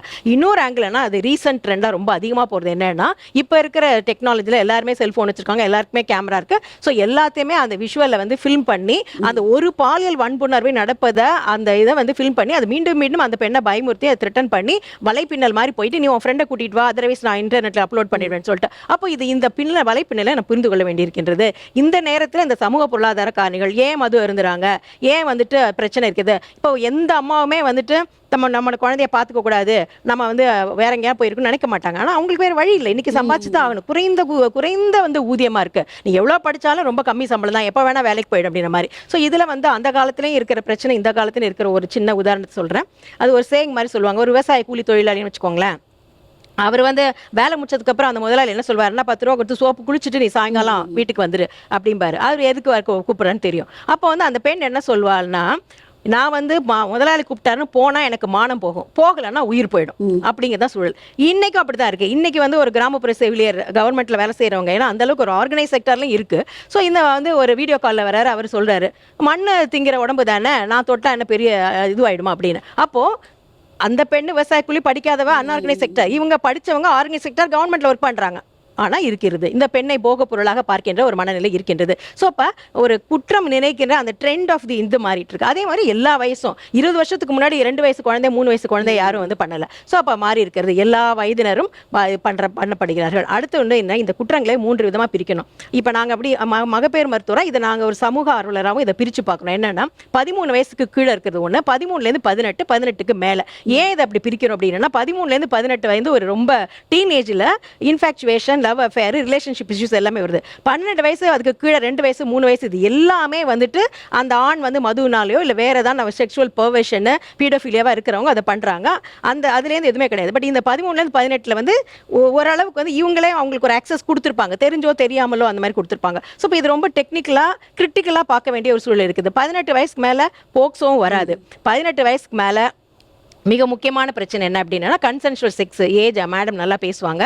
ஏஜ் ஆஃப் அந்த உடன்பாடு இருக்கிற கன்சென்ட் கொடுக்கறத பற்றி சொன்னாங்க இல்லையா. கன்சென்சுவல் செக்ஸ் அப்படின்னு சொல்லி வரும்பொழுது அந்த இடத்துல ஒரு கிரே ஏரியா இருக்குது, எந்த வயசு என்ன அப்படின்னு சொல்லிட்டு. ஸோ சில ஜட்ஜ்மெண்ட்ஸில் என்ன சொல்கிறாங்க, அந்த பையன் அந்த பொண்ணு வந்துட்டு ரேப் பண்ணப்பட்டாலா, யார் ரேப் பண்ணாங்களோ அவனே கல்யாணம் பண்ணிவிடும். அவனுக்கு ஏற்கனவே கல்யாணம் ஆயிருந்தா, அவனுக்கு ஏற்கனவே 2 கல்யாணம் தான், இது என்னது இது. ஸோ அப்போ எந்த இடத்துல புரிதல் பிரச்சனை எல்லாம் வருதுன்னு பார்த்துக்கோங்க. ஸோ இதெல்லாம் இருக்குது. இதில் ரொம்ப வருத்தப்பட வேண்டிய விஷயம்னா ஜட்ஜ்மெண்ட் எல்லாம் நிறைய கேவலமாக இருக்குது. பாலியல் வன்புணர்வு மட்டும் இல்லை, கொலை, கொள்ளை போன்ற பல்வேறு குற்றங்கள் அதிகரித்து கொண்டே போகிறது. அதை நம்ம சரி செய்ய வேண்டிய அவசியம் இருக்கின்றது.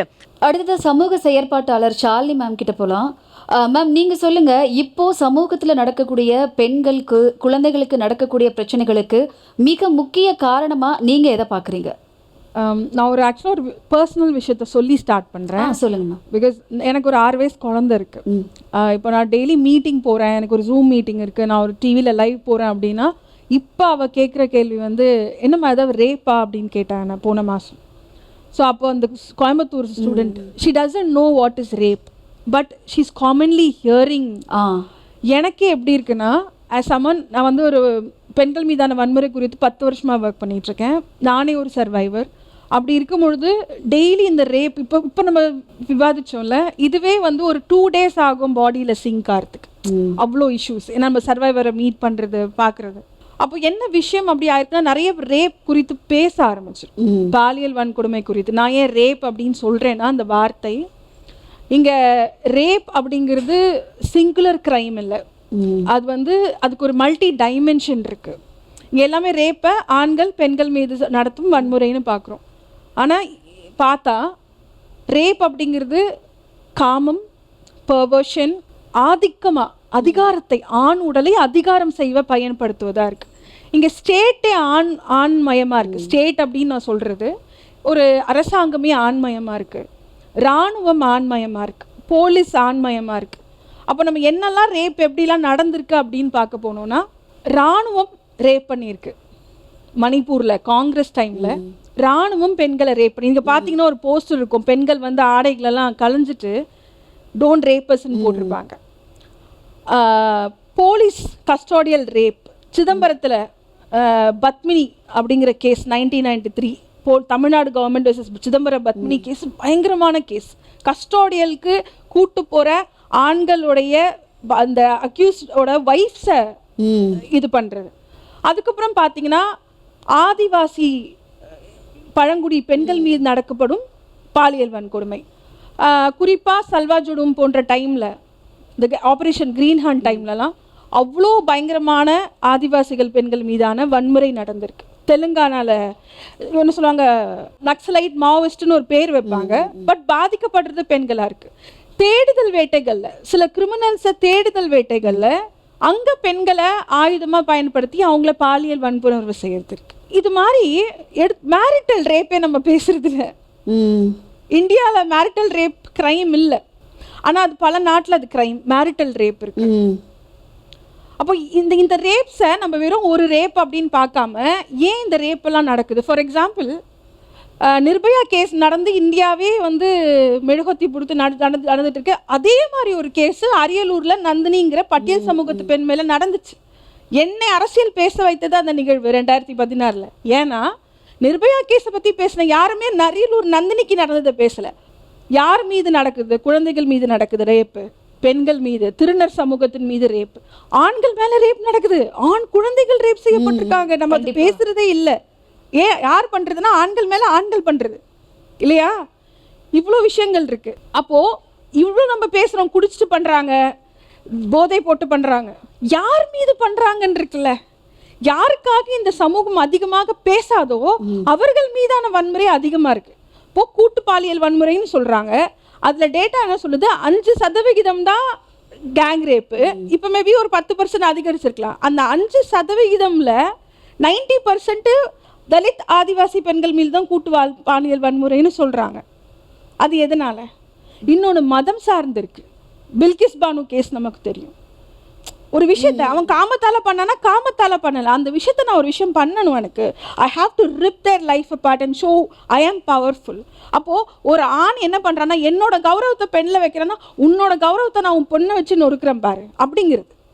இன்னொன்று பர்வர்ஷன். இப்போ அவங்க சொன்னாங்க இப்போ தான் ஸ்டார்ட் ஆயிருக்கா குழந்தைகள் மீதான வன்முறைனா, நான் 2 எக்ஸாம்பிள் சொல்கிறேன். சத்தியமே ஜெயத்தேன்னு ஒரு ப்ரோக்ராம் உங்களுக்கு தெரியும், அமீர் கான் பண்ணது. அப்போ ஸ்ரீதேவி வந்து சொன்னாங்க, when she was a child artist she was molested.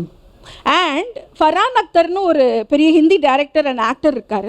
அவரோட அம்மா ஹனி இரானி, அவங்க வந்து தமிழ்நாடு படங்கள்லாம் சின்ன குழந்தையா, நான் சொல்கிறது 1950 நடிச்சிருக்காங்க.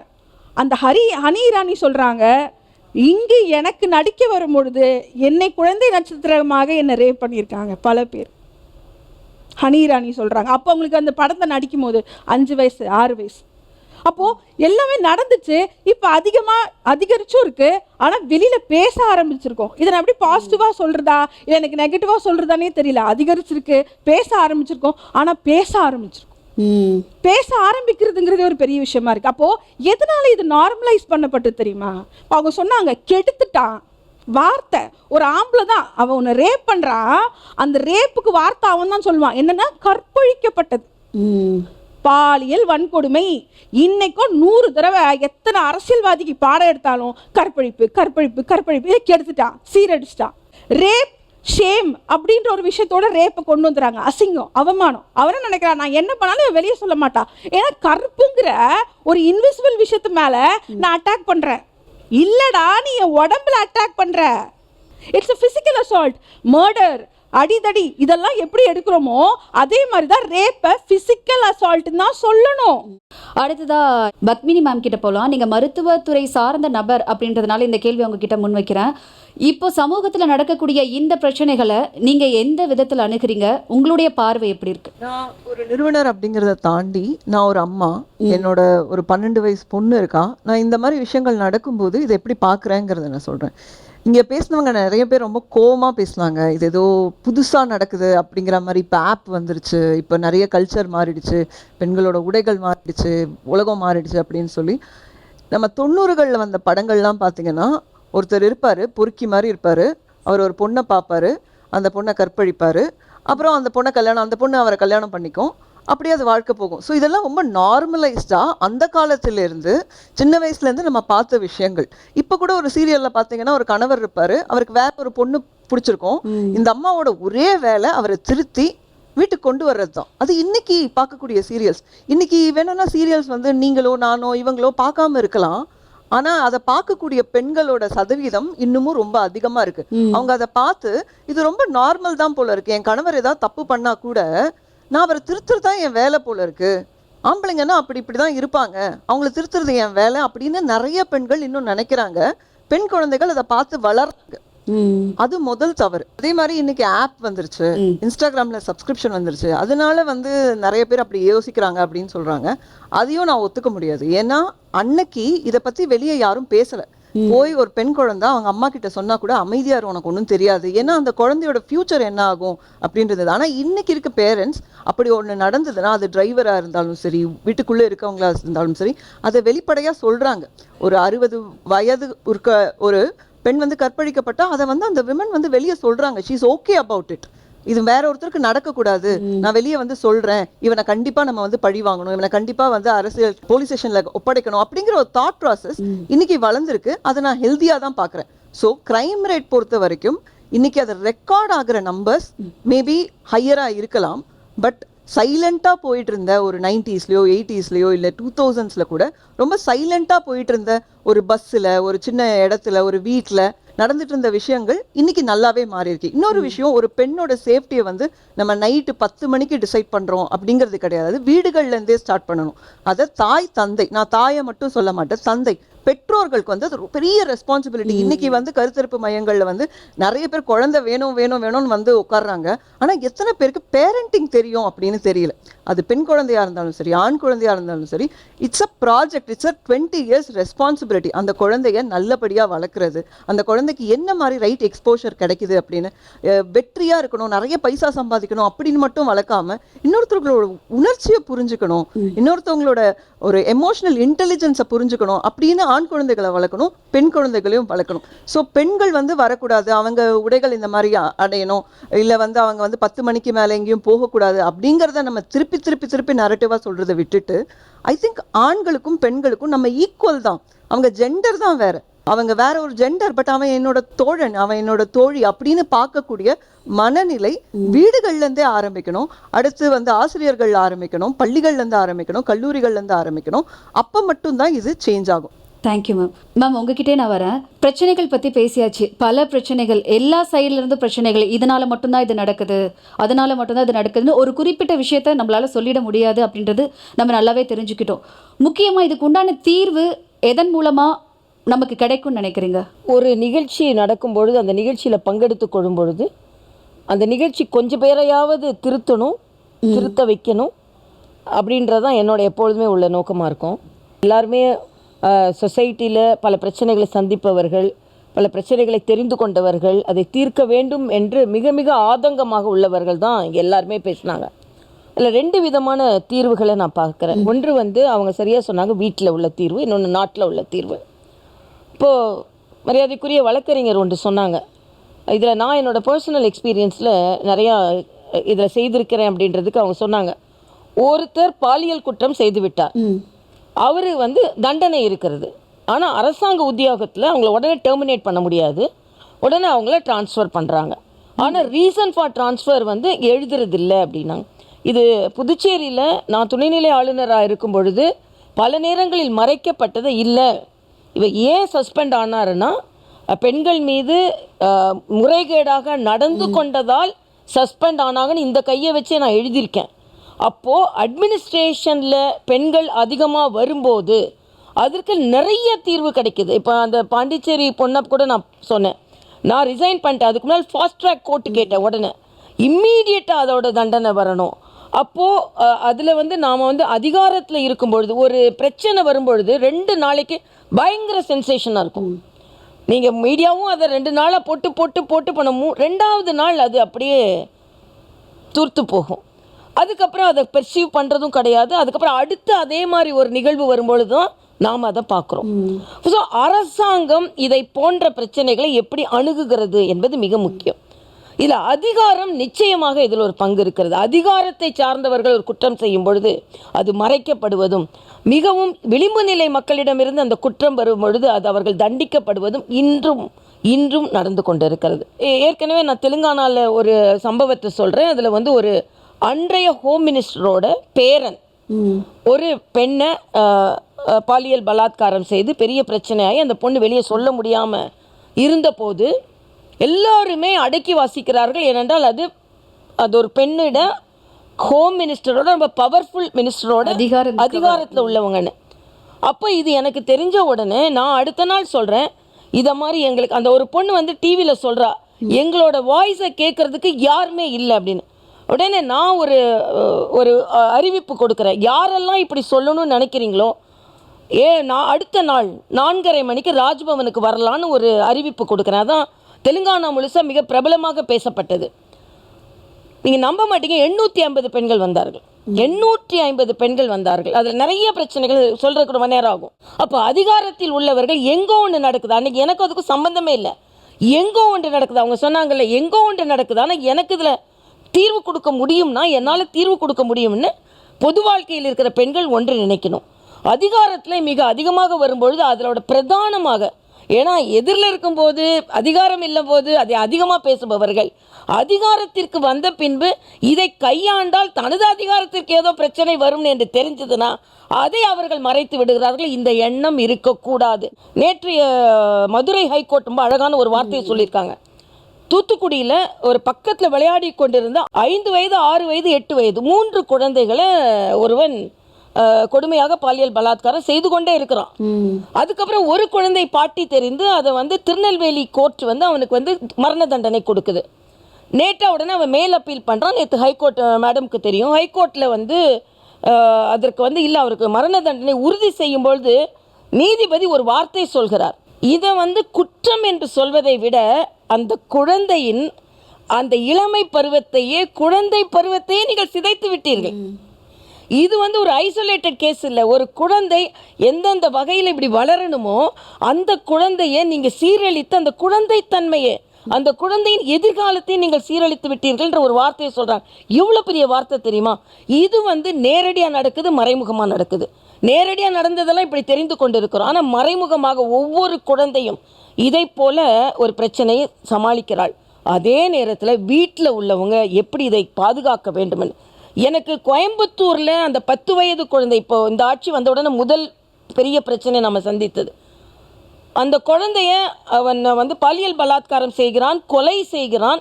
அந்த அம்மா அதை வாய்ஸை கூட பண்ண முடியல. ஆனால் எனக்குள்ள ஒரு என்ன தோன்றுகிறது என்றால், அந்த 10 வயசு பிள்ளை கடைக்கு கூட போயிட்டு வர முடியாது. கடைக்கு போன குழந்தை அவ்வளவுதான். கடைக்கு கூட போயிட்டு வர முடியாத ஒரு சூழ்நிலை இந்த சமுதாயம் இருக்கிறதா? அப்போ இந்த சமுதாயம் முழுவதுமே மிருகங்களால் சூழப்பட்டு இருக்கும் பொழுது என்ன கூட குழந்தை போயிட்டு வர்ற வரைக்கும் நான் ஏன் பாதுகாப்பாக அதை பார்த்துக்கல? சமுதாயம் மலர்படுக்கையால் இருக்கும்பொழுது நான் அதை பற்றி கவலைப்பட வேணாம்.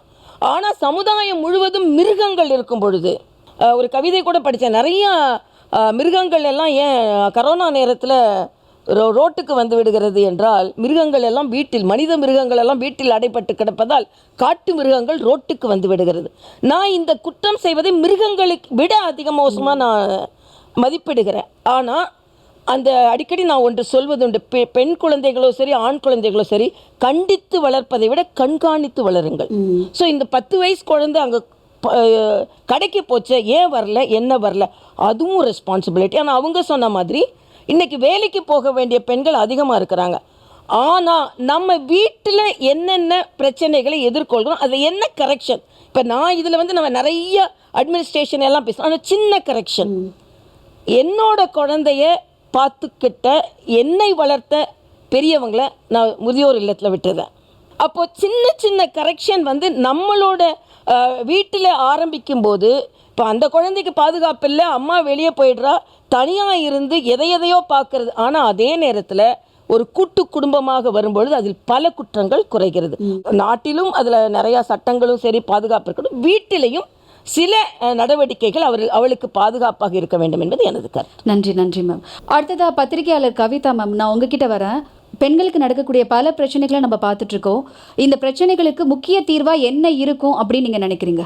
நான் 2-3 முக்கியமான விஷயங்கள் சொல்லணும்னு நினைக்கிறேன். நிறைய மாறி இருக்குது, நிறைய மாறணும். இப்போ நீங்கள் முக்கியமான காரணம் நிறைய நம்ம போன தடவை சொல்லாமல் விட்ட ஒரு விஷயம் குடும்பத்துக்குள்ளே நடக்கக்கூடிய வன்முறை. அது நிறைய அவங்க பாயிண்ட் அவுட் பண்ண மாதிரி ரிப்போர்ட் ஆகிறதே கிடையாது. ஸோ ரிப்போர்ட்டிங் அதிகரிச்சிருக்கு அப்படின்றத நம்ம மறுக்க முடியாது. இன்றைக்கு அதிகமாக வன்முறைகள் வெளியில் வரதுக்கு காரணம் ரிப்போர்ட்டிங் ஓரளவுக்கு அதிகரிச்சிருக்கு. ஆனால் அதில் கன்விக்ஷன்லாம் அதெல்லாம் இருக்குது. பட் ரிப்போர்ட்டிங் போய் பெண்கள் ஓரளவுக்கு சொல்கிறாங்க அப்படின்றது ஒன்று. சேரிட்டி பிகின்ஸ் ஃப்ரம் ஹோம் அப்படின்வாங்க. அதே மாதிரி ஈக்குவாலிட்டி ரெஸ்பெக்ட் அப்படின்றதும் குடும்பத்திலிருந்து சொல்லி கொடுக்க ஆரம்பிக்கணும். ரொம்ப அழகாக ஜென்சி சொன்னாங்க, வீட்டுக்குள்ளே நீங்கள் பெண்களை மதிக்கணும்னு சொல்லி கொடுக்குறீங்களா அப்படின்னு. நிர்பயாவோட ப்ரொட்டஸ்ட்டில் ரொம்ப அழகாக, நான் ஒரு பெண் எப்படி ஆடை உடுத்தணும்னு சொல்லாதீங்க, அந்த பெண்ணை எப்படி மதிக்கணுன்றதை உங்கள் பசங்களுக்கு சொல்லிக் கொடுங்க அப்படின்ற மாதிரியான ஒரு பேனர் இருக்கும். ரொம்ப அடிப்படையான விஷயம். குடும்பத்தில் நம்ம அதை ரொம்ப அடிப்படையிலேருந்தே மாற்ற வேண்டியிருக்கு. நீங்கள் ஒரு உணவுன்னு எடுத்துக்கிட்டால் கூட அதில் ஆண்கள் இவ்வளோ சாப்பிடுவாங்க, பெண்கள்லாம் இவ்வளோ தான் சாப்பிடணும் அப்படின்ற மாதிரியான ஒரு மனநிலையில தான் நம்மளை தொடர்ந்து இந்த சமூகம் வந்து வச்சிட்ருக்கு. ஸோ அடிப்படையான மாற்றம் வந்து அதுலேருந்து தேவைப்படுது. சமத்துவம் அப்படின்றது வந்து குடும்பத்துக்குள்ளேருந்து தொடங்க வேண்டிய ஒரு விஷயமா இருக்குது. அதை வந்து நம்ம ரொம்ப எளிமையாக போதிக்கணும். இந்தந்த வேலைகள் வந்து பெண் குழந்தைகள் தான் செய்யணும், இந்தந்த வேலைகள் வந்து ஆண்கள் தான் செய்யணும் அப்படின்ற மாதிரியான பிரிவினைகளில் தொடங்கி எல்லாத்துலேருந்துமே இந்த மாற்றத்தை கொண்டு வரும்போது தான் பெண்களை மரியாதையோடு பார்ப்பது அப்படின்றது வந்து நடைமுறையில் சாத்தியமாகும் அப்படின்ற ஒரு விஷயம் இருக்குது. இரண்டாவது, கட்டாயமாக இதுக்கு வந்து பொலிட்டிக்கல் வில் தேவை. நம்ம வந்து சமூகமாக ஒரு மாற்றம் தேவை. ரெண்டாவது, பொலிட்டிக்கல் வில் அப்படின்றது நான் எப்படி சொல்கிறேன்னா, நிறைய ஸ்கீம்ஸ் இருக்குது, புதுசாக ஸ்கீம்ஸ் வருது.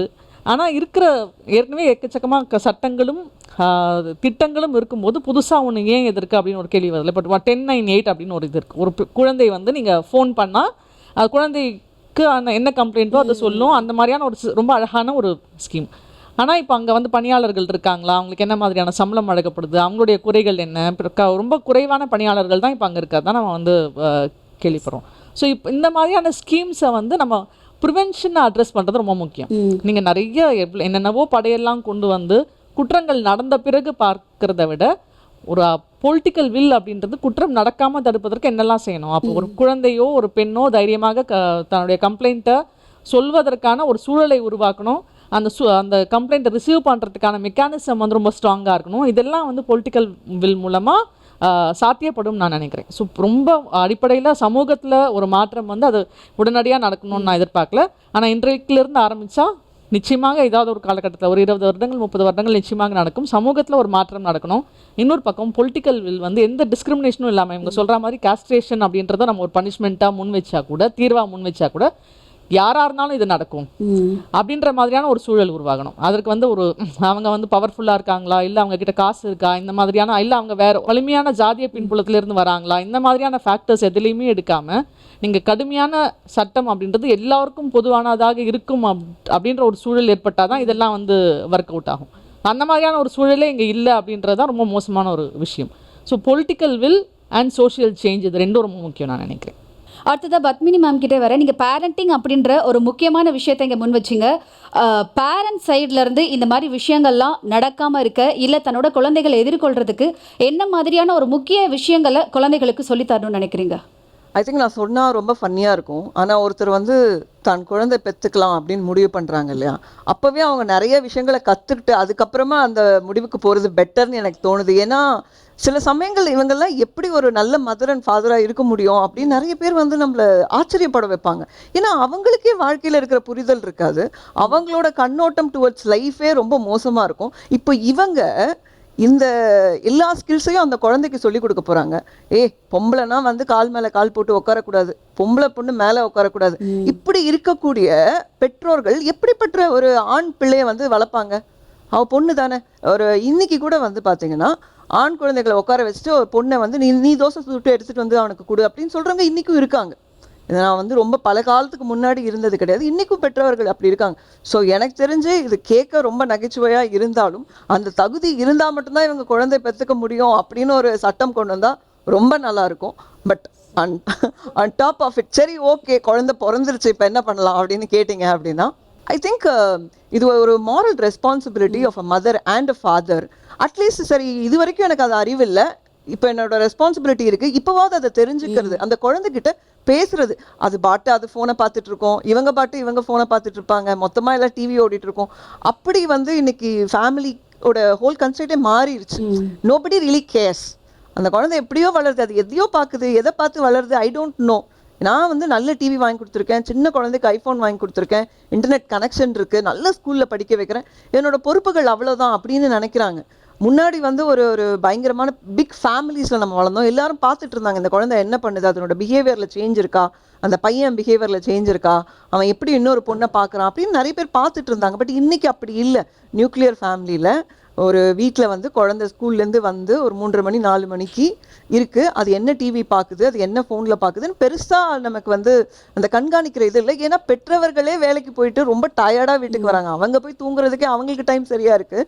இப்போ எப்படி இந்த குழந்தைய பார்க்குது? ஆனால் பெற்றோர்களா அதுக்கு டைம் ஒதுக்குறதும் ரொம்ப இம்பார்ட்டன்ட். அந்த குழந்தைகிட்ட பேசுறது, உனக்கு என்ன பிடிக்கும், நீ சந்தோஷமாக இருக்கியா, உனக்கு ஏதாவது பிரச்சனை இருக்கா, நீ என்ன மாதிரி உனக்கு தோணுது, உன் ஃப்ரெண்ட்ஸ் யாரு, அவன் ஃப்ரெண்ட்ஸ் கிட்ட நீ என்ன மாதிரி பேசுவ, உங்களோட கான்வர்சேஷன்ஸ் எப்படி இருக்கும், இதெல்லாம் நீங்கள் பேசுறது must. Mother father as a parent அந்த குழந்தைகிட்ட 1 hour or 2 hours நீங்கள் ஃபுல்லாக இருக்க வேண்டாம். 24 மணி நேரம் நான் வீட்லேயே இருந்து குழந்தைய பார்த்துக்கலாம் தேவை கிடையாது. 2 மணி நேரம் குவாலிட்டி ஆஃப் டைம் அந்த குழந்தைகிட்ட பேசுங்க. உங்கள் ஃபோனை முதல்ல நீங்கள் எடுத்து வைங்க. நீங்கள் ஃபோன் பார்த்துக்கிட்டே இருந்தேன்னா அது பாவம் என்ன பண்ணும், அதுவும் ஃபோனை தான் பார்க்க செய்யும். ஸோ நீங்கள் ஃபோனை எடுத்து வச்சுட்டு அந்த குழந்தைகிட்ட பேசும்போது அந்த குழந்தைய பற்றி நீங்கள் நிறைய புரிஞ்சுக்குவீங்க. So parenting starts from here. So நீங்கள் ஒரு நல்ல பேரண்ட்டாக இருக்கும்போது தான் அது ஒரு 20 வயசில் தப்பு பண்ணும்போது அதை கம்ப்ளைண்ட் பண்ணி எந்த பிரயோஜனமும் இல்லை. நான் எப்படி உன்னை வளர்த்தேன், எப்படி வளர்த்தீங்க, இப்படி தான் வளர்த்தீங்க. ஸோ நான் வந்து ஒரு குழந்தைய உள்ளே கொண்டு வர்றதே இந்த சமுதாயத்துக்கு கொண்டு வரதே பெரிய தியாகம் மாதிரி. நான் எவ்வளோ கஷ்டப்பட்டு வளர்த்தேன்னு தெரியுமா, நான் வேலைக்கெல்லாம் போனேன்னு தெரியுமா, அந்த காலம்லாம் முடிஞ்சு போச்சு. அதெல்லாம் பேசிக் ஆயிடுச்சு. இன்னைக்கு எல்லாருமே ஓரளவுக்கு வேலைக்கு போகிறாங்க, குழந்தை பெற்றுக்கிறீங்கன்னா அது உங்கள் ரெஸ்பான்சிபிலிட்டிங்கிறது புரிய ஆரம்பிச்சிச்சு. ஆன் டாப் ஆஃப் இட் நீங்கள் எப்படி ஒரு சிறந்த பேரண்ட்டாக இருக்க முடியும் அப்படின்னா முதல்ல டைம், குவாலிட்டி டைம் அந்த குழந்தைகிட்ட ஸ்பெண்ட் பண்ணுறதுல ஆரம்பிக்குது. ஐ திங்க் இது பண்ண ஆரம்பித்தாலே ஒரு ஃபியூச்சர் வந்து இன்னும் பிரைட்டாக இருக்க முடியும். ஒரு ரெஸ்பான்சிபிள் பேரண்டிங்ல இது எல்லாமே ஸ்டார்ட் ஆகும் அப்படின்னு நான் நினைக்கிறேன். Thank you ma'am. அடுத்ததாக மூத்த வழக்கறிஞர் நான் உங்ககிட்ட வரேன் மேம். இப்போ பாதிக்கப்பட்ட பெண்கள் சட்ட ரீதியாக எப்படி அணுகணும், சட்டத்தில் என்ன மாதிரி மாற்றங்கள் இதை தடுக்க முடியும் அப்படின்னு நினைக்கிறீங்க? சட்டத்தில் தேவையான அளவுக்கு மாற்றங்களை நாம் கொண்டு வந்திருக்கிறோம். இல்லை அவங்க குறிப்பிட்டாங்க சட்டத்தில் மாற்றங்கள் வந்துடுச்சு, அதுக்குண்டான தீர்வுகள் கிடைச்சிருச்சு, ஆனால் அந்த தீர்வுகள் போய் சேர வேண்டியவங்களுக்கு போய் சேருதா அப்படின்றது இங்கே கேள்விக்குறியா இருக்கு அப்படின்னு அவங்க சொன்னது முழுக்க முழுக்க உண்மை. அவங்க சொன்னது 100% ஐ அக்ரி வித் யூ. முழுக்க முழுக்க போய் சேராது. ஏன்னா ஒரு சின்ன விஷயம் சொல்கிறேனே, நிர்பயா வழக்கில் நீங்கள் புகைப்படம் போடாத பற்றி சொல்லிட்டு இருந்தீங்க. நிர்பயாவுடைய அம்மாவை கூப்பிட்டு வச்சு அவார்டு கொடுக்குறாங்க பெங்களூரில். அது அந்த மாநிலத்தினுடைய தலைமை காவல் அதிகாரி, இங்கே டிஜிபி இருக்கு இல்லையா, அந்த மாதிரி டிஜிபி அங்கே வரார். அங்கே வந்து மேடையில் உட்கார்ந்துருக்காரு.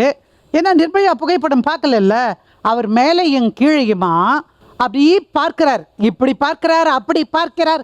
பார்த்துட்டு இந்த அம்மாவே இவ்வளவு அழகா இருக்கே, நிர்பயா எவ்வளவு அழகா இருந்திருப்பா அப்படின்னு சொன்னார். இது எல்லாத்துக்கும் பத்திரிகை செய்திகள் கைவசம் உண்டு, புத்தகமாக நான் எழுதியிருக்கேன். புரியுதா? அப்போ எங்க கோளாறுன்னு பார்த்தீங்களா, ஒரு போலீஸ்காரன் உயர் பதவியில் இருக்கிற ஆளு அவர் அப்படின்னு சொல்றதுல எனக்கு நம்பிக்கை கிடையாது. அந்த போலீஸ்காரன் அவனுடைய மனம் எந்த அளவுக்கு மிக மோசமாக பழுதுபட்டிருக்குன்னு பாருங்க. இவர்கிட்ட போய் ஒரு ரேப் கேஸை எடுத்துட்டு போறீங்க, என்ன சொல்லுவாங்க, குழந்தை எப்படி இருக்குது, தளன்னு இல்லை அப்படின்னு கேட்பான். புரியுதா? அதனால் வெறும் சட்டம் போட்டு மட்டும் எதையும் மாற்றி விட முடியாது. அவங்க பேசும்போது நம்ம சாந்தி ரொம்ப அழகாக கேட்டாங்க பாருங்க, இந்த கண்ணு தெரியாதவங்க விஷயம். மேடம் சொன்னாங்க பாருங்க, முறைகேடு நடந்தது என்று நான் எழுதினேன். Hats off to you ma'am, hats off to you. But at the same time I am coming back to Shanti. நீங்கள் சொன்னீங்க அவருக்கு வந்து எழுதியிருந்தது கொண்டு வந்து காட்டினாங்க, அவர் இடைநீக்கம் செய்யப்பட்டிருந்தார்னு. ஆனால் இடைநீக்கம் எதனால் செய்யப்பட்டிருந்தார் என்று அந்த உத்தரவில் இல்லை, நீங்கள் சொன்னதில் இல்லை. அதைத்தான் நான் திரும்ப திரும்ப சுட்டி காட்ட விரும்புகிறேன். புரியுதா? அப்போ முறைகேடு நடக்கிறது என்றால் ஒவ்வொரு நிலையிலும், நான் பள்ளி கல்வித்துறையை நான் சொன்னேன். இப்போ அவர் சொன்னேன் ஒரு டிஜிபியினுடைய லட்சணம் எப்படி இருந்ததுன்னு சொன்னேன். அதை விட பொள்ளாச்சி கேஸ் தெரியும் தானே உங்களுக்கு. பொள்ளாச்சி கேஸில் யாருமே புகார் கொடுக்க முன்வரல. நூற்றுக்கணக்கான பெண்கள், கல்யாணம் ஆன பெண்ணு, படித்த பெண்ணு, படிக்காத பெண்ணு, இளம் பெண்ணு அல்லது சிறுமியாக இருக்கிற பெண்ணு, அத்தனை பேரும் கை வச்சாங்க. சத்தியமாக இந்த நிமிஷம் கூட பெல்ட்டால் அடிச்சா அழுவா, அண்ணா வலிக்குதுன்னா என்னை விட்டுடுன்னு. அந்த கதறலின் ஒலி என் காதுகளை விட்டு இன்றைக்கு மறையவே இல்லை. அந்த வழக்கில் ஒரு பொண்ணு வந்து தைரியமாக புகார் கொடுக்க வரா. அந்த மேன்மை தங்கிய போலீஸ்காரன் இருக்காரு, இப்போவும் பணியில் தான் இருக்கார். அவர் இந்த பெண் இந்த அட்ரஸில் இருக்கிறவங்க இந்த மாதிரி புகார் கொடுத்துருக்காங்கன்னு சொன்னாங்க. What sort of a system and which we are working சொல்லுங்க. பெண்ணோட பேர் போடக்கூடாது. பாலியல் வன்முறையால் பாதிக்கப்பட்ட பெண்ணு பேரு, அட்ரஸ், போட்டோ எதுவுமே போடக்கூடாது. முதலாக பாலியல் வன்முறைக்கு ஆளாகிற ஒரு பெண்ணுடைய புகைப்படத்தை பத்திரிகைகளிலே போடக்கூடாதுன்னு பப்ளிக் இன்ட்ரெஸ்ட் லிட்டிகேஷன் போட்டு உத்தரவு வாங்கின நான் சொல்லுகிறேன். இவங்கெல்லாம் போலீஸில் இருக்க தகுதியானவங்களா? சிஸ்டம் இஸ் டோட்டலி இன்னைக்கு வரைக்கும் நாங்கள் போராடி கொண்டிருக்கிறோம். வெறும் சட்டம், வக்கீல், கோர்ட்டில் போய் மட்டும் வழக்காடுகிற வழக்கறிஞர்கள் அல்ல. அங்கே ஒரு set of lawyers, we work towards progressive laws. அத்தனை அழுது கெஞ்சினதுக்கு பிறகுதான் முதலாக குடும்ப வன்முறை சட்டத்தில் எது குரூயல்ட்டி, புருஷன் தேவைக்கெல்லாம் வந்து மேலே விழுவானா கண்ட நாத்தத்தோட, அப்பெல்லாம் நான் ஒத்துக்கணும். அது நான் வந்து பீரியட்ஸில் இருக்கேன்னா, உடம்பு சரியில்லாமல் இருக்கேனா, மனநிலையில் கஷ்டப்பட்டுட்டு இருக்கேனா, அதெல்லாம் கவனிக்க மாட்டான். ஏனென்றால் நீ என்னுடைய மனைவி, நான் கூப்பிட்டால் வர வேண்டியது உன்னுடைய கடமை அப்படின்னு காலங்காலமாக சொல்லப்பட்டு மழுங்கடிக்கப்பட்ட அவனுக்கு இருக்கான் பாருங்க. அவனுக்காக முதல்ல டொமஸ்டிக் வயலன்ஸ் ஆக்டில் மட்டும்தான் குரூயல்ட்டிக்கு செக்ஷுவல் குரூயல்ட்டின்னு கொண்டு வந்தாங்க. மற்றவங்கிட்ட அனுப்புறதில்ல. அது மட்டும் இல்லை, புருஷன் செஞ்சாலும் அது தப்பு தாண்டான்னு சொன்னாங்க. So that is the beginning. Shalu, we are going to bring the law. We are going to bring the law soon. அதுக்கான எல்லா முயற்சிகளும் நாம் எடுக்கிறோம். அதே மாதிரி இன்னொரு முக்கியமான விஷயம் நான் சொல்லணும். எஃப்ஐஆர் பற்றி சொன்னீங்க. ஆமாங்க, நிறைய எஃப்ஐஆர் போடப்படுகிறது. எக்கச்சக்கமாக முன்ன காட்டிலும் எஃப்ஐஆர்னுடைய எண்ணிக்கை அதிகமாக இருக்கிறது. ஆனால் கன்விக்ஷன் ரேட் என்ன தெரியுமா? 27% இந்த 5-6 வருஷத்துக்குள்ள கீழே குறைஞ்சிக்கிட்டே வந்துட்டே இருக்கு. நீ ஒருவனுக்கு தண்டனை கிடைக்கும் என்றால் இவனை கழுவில் ஏற்றுவாங்கன்னு சொன்னாங்க. ஏன் கழுவில் ஏற்றுனாங்க? அந்த பழைய காலத்தில் எல்லாரும் பார்க்க பயப்படுத்தணும். அதாவது தப்பு செஞ்சா தண்டனை கிடைக்கும்னா அவன் மனசு ஒரு பதறும் இல்லையா? நீ எப்போ கன்விக்ஷன் இல்லாமல் நீ விடுதலையாய் வெளியே போயிட்டு நீ பெரிய மனுஷனா சுத்துறையோ, அப்போ அடுத்தவன் என்ன பண்ணுவான்? டேய், அவனே 2 பேரை கெடுத்தவன்டா, அவன் வெளியே போயிட்டான் சொல்லுவீங்களா? எனக்கு இதில் ஒன்றும் தடையே கிடையாதுரா, நம்ம வக்கீல் பார்த்து பாரியா. இப்படிப்பட்ட மனிதர்களை யார் ப்ரூவ் பண்ணணும்? கேஸை போலீஸார் ப்ரூவ் பண்ணணும். Investigation rest with them. Evidentiary value அங்கே வரணும்னாலே சரியான சாட்சியங்களை போடணும். அப்புறம் ஹாஸ்டைல் விட்னஸாக சேஞ்ச் ஆகக்கூடாது. இது மாதிரி நிறைய விஷயங்கள் இருக்குது. இதில் அவர்களுடைய பங்கு என்பது, இந்த குற்றங்களை தடுப்பதில் அவர்களுடைய பங்கு என்பது மிக மிக அதிகம். அதனால தான் சொல்கிறோம், பெண்கள் அதிகபட்சமாக நீதிபதிகளாக வரணும்னு ஏன் கோரிக்கை வருது? அழகாக சொன்னாங்க பாருங்க. நான் உட்கார்ந்துருந்தேன் பாண்டிச்சேரியில் கவர்னரா, எங்கள் குறையெல்லாம் எங்கே போய் சொல்கிறதுன்னு கேட்ட உடனே, நீ வா நாளைக்கு 4:30 மணிக்கு, தமிழ்நாட்டிலிருந்து பெற்று கொடுத்துருக்காங்க, நான் வந்து கேட்குறேன்னு சொன்னீங்கல்ல. That is what I am saying. இந்தியாவில் 77 ஆண்டுகளுக்கு மேலே ஆயிடுச்சு சுதந்திரமாகி, ஒரு சீஃப் ஜஸ்டிஸ் கூட பெண் இல்லை. ஸோ சட்டத்தில் சும்மா எழுதி வச்சா மட்டும் பத்தாது. மாற்றங்கள் எல்லா நிலைகளிலுமே வர வேண்டியது ரொம்ப ரொம்ப அவசியம்னு நான் நினைக்கிறேன். Thank you ma'am. அடுத்ததா டாக்டர் ஷர்மிளா மேம் கிட்ட வரேன். இப்போ இருக்க சூழ்நிலையில் சமூகத்தில் என்ன மாதிரியான மாற்றம் மிக அவசியம் அப்படின்னு நீங்கள் நினைக்கிறீங்க? முதல்ல ஃபர்ஸ்ட் ரெஸ்பாண்டர்ஸ் இருக்காங்கல்ல, அதாவது இப்படி ஒரு பிரச்சனை நடக்குதுன்னா ஃபர்ஸ்ட் ரெஸ்பாண்ட் பண்ணக்கூடியது அந்த குடும்பத்தில் இருக்கக்கூடிய பெற்றோர், சொந்தக்காரங்க. அடுத்தது ரெஸ்பாண்ட் பண்ணக்கூடியது ஹெல்த் கேர் ப்ரொஃபஷனல்ஸ். அடுத்தது ரெஸ்பான்ஸ் பண்ணக்கூடியது பார்த்தீங்கன்னா லா மேக்கர்ஸ், போலீஸ் ஆஃபீஸர்ஸ். அவங்க எல்லாம் அவங்களுக்கே ஒரு பெரிய ஓரியன்டேஷன் வந்து தேவைப்படுது அப்படிங்கிறத நம்ம பார்க்குறோம். அதை தான் அவங்க ரொம்ப தெளிவாக சொன்னாங்க. சிஸ்டமில் இருக்கிறவங்களுக்கு முதல்ல இதை பற்றி புரிதல் இருந்தால் தான் இதை எப்படி அணுகணும் அப்படின்னு பார்ப்பாங்க. இதற்கு தான் மேலை நாடுகள்லாம் பார்த்தீங்கன்னா ஸ்கூல் லெவலில், பள்ளி கல்லூரிகள் லெவலில் இன்ஹவுஸ் ஸ்கூல் சைக்காலஜிஸ்ட், ஸ்கூல் சைக்காட்ரிஸ்ட்னு இருப்பாங்க. அவங்க என்ன பண்ணுவாங்கன்னா குழந்தைகள் கிட்ட இருக்கக்கூடிய அந்த பிஹேவியரல் மாற்றங்கள் இதெல்லாம் வந்து அசஸ் பண்ணி, ஒரு குழந்தைக்கு வந்து இந்த மாதிரி ஒரு பாலியல் ரீதியான ஒரு தொந்தரவு நடக்குதுன்னா அது பிஹேவியரல் சேஞ்சஸில் ரிஃப்ளெக்ட் ஆகும். அப்போ அதை ஏர்லியாக ஐடென்டிஃபை பண்ணி சம்மந்தப்பட்ட அந்த பெற்றோரை கூப்பிட்டு வச்சு உட்கார வச்சு அவங்களுக்கு ஒரு புரிதல் ஏற்பட்டு இப்படி ஒரு விஷயம் இருக்குன்னா யார் பண்ணுறாங்கன்றதை ஐடென்டிஃபை பண்ணி ஒரு ஒரு ஒரு ஒரு பாலமாக எல்லாருக்கும் பெற்றோருக்கு, லா என்ஃபோர்ஸ்மெண்ட், ஹெல்த் கேர் ப்ரொஃபஷனல்ஸ்க்கு நடுவில் செயல்படுவாங்க. அப்படிப்பட்ட ஒரு சிஸ்டம் வந்து நம்ம நாட்டில் இல்லை அப்படிங்கிறது முக்கியமாக பார்க்கணும். இன்னொன்று அவங்க சொன்னாங்க, சட்டங்கள் இருக்குது ஆனால் அது சரியாக அமல்படுத்தப்படவில்லை அப்படின்னு. இப்போ மேடம் இருக்கிறாங்க, அவங்க சொன்னாங்க அவங்களோட பர்சனல் எக்ஸ்பீரியன்ஸ். நான் எங்கேயோ உட்காந்துருந்தாலும் இதை நான் செய்யணும் அப்படின்னு முயற்சி பண்ணேன், அந்த வாய்ப்பு இவங்களுக்கு கிடைச்சது. அந்த மாதிரி எத்தனை பெண்களுக்கு இன்னைக்கு அரசியல் அதிகாரம் இருக்குது அப்படிங்கிற ஒரு கேள்வி இருக்குது. 33% ரிசர்வேஷன் வேணும்னு அரை நூற்றாண்டாக நம்ம போராடிட்டு இருக்கோம். நியாயமாக பார்த்தா 50% நமக்கு வரணும். இன்னும் அந்த 33%க்கே அல்லாடிட்டு இருக்கோம். அப்புறம் இவங்க சொன்னாங்க இல்லையா, டிரான்ஸ்ஜெண்டர்ஸ்க்காக முதல் நலவாரியம் அமைத்தது தமிழ்நாடு. பெரிய ஒரு புரட்சியை வந்து அவங்க பண்ணிட்டாங்க. ஆனால் இன்னமும் ஒரு 1% ஹாரிசான்டல் ரிசர்வேஷனை இன்னமும் கொடுக்கல. பக்கத்து மாநிலமான கர்நாடகா கொடுத்துட்டாங்க. அப்போது ஒன்றிய அரசில் ஆரம்பித்து மாநில அரசு வரைக்கும் இது போன்ற விஷயங்கள் வந்து தொடர்ந்து லூப்ஹோல்ஸ் இருக்குன்னு நம்ம பார்க்குறோம். இன்னொரு முக்கியமான விஷயம் என்ன அப்படின்னு பார்த்தீங்கன்னா, மீ டூ மூமெண்ட்னு ஒரு மூமெண்ட் வந்தது. உங்களுக்கு தெரியும், உலகம் பூராக ரொம்ப பரபரப்பாக பேசப்பட்ட ஒரு இது. அதில் வசதியான பெண்கள், கஷ்டப்படக்கூடிய பெண்கள் எல்லாரும் வெளியில் வந்து சொசைட்டியில் ரொம்ப பெரிய லெவலில் இருக்கக்கூடிய இவர்கள்லாம் யோகிய சிகாமணிகள், சத்தியகீர்த்திகள் அப்படின்னு நினைக்கக்கூடிய ஆண்களை வந்து எக்ஸ்போஸ் பண்ணாங்க. அது வந்து மற்ற நாடுகளில் எவ்வளோ பெரிய ஒரு பாசிட்டிவ் இம்பேக்ட் ஏற்படுத்துச்சுன்னு பார்த்தோம். ஆனால் அதே இந்தியாவில் அந்த மீ டூ மூமெண்ட் எவ்வளோ நீர்த்து போச்சு அப்படிங்கிறதையும் நம்ம பார்த்தோம். இதுக்கு காரணம் அரசு இல்லை. ஏன்னா அரசு சார்பில் நீங்கள் பார்த்தீங்கன்னா ஒன்றிய அரசு இதை விசாரிக்கிறதுக்குன்னு தனியாக ஒரு கமிட்டியை வந்து அவங்க ஏற்பாடு பண்ணாங்க. ஆனால் பிரச்சனை எங்கன்னா சமூகம் இவர்களை எப்படி பார்த்ததுன்னு. ஒரு பக்கம் என்னன்னா விக்டிமை வந்து ப்ளேம் பண்ணுறது, ஷேம் பண்ணுறது, இது வந்து ரொம்ப காமனாக இங்கே நடக்குது. நீ ஏன் இந்த மாதிரி குட்டை ட்ரெஸ் போட்ட, நீ சினிமா துறையில் தானே இருக்க, அப்போ அட்ஜஸ்ட் பண்ணிவிட்டு இப்போ 10 வருஷத்துக்கு அப்புறம் வந்து ஏன் இப்போ நீ இந்த குற்றச்சாட்டு வைக்கிற, இது போன்ற கேள்விகளை பெண்களை, பாதிக்கப்பட்ட பெண்களை நோக்கி கேட்டாங்க.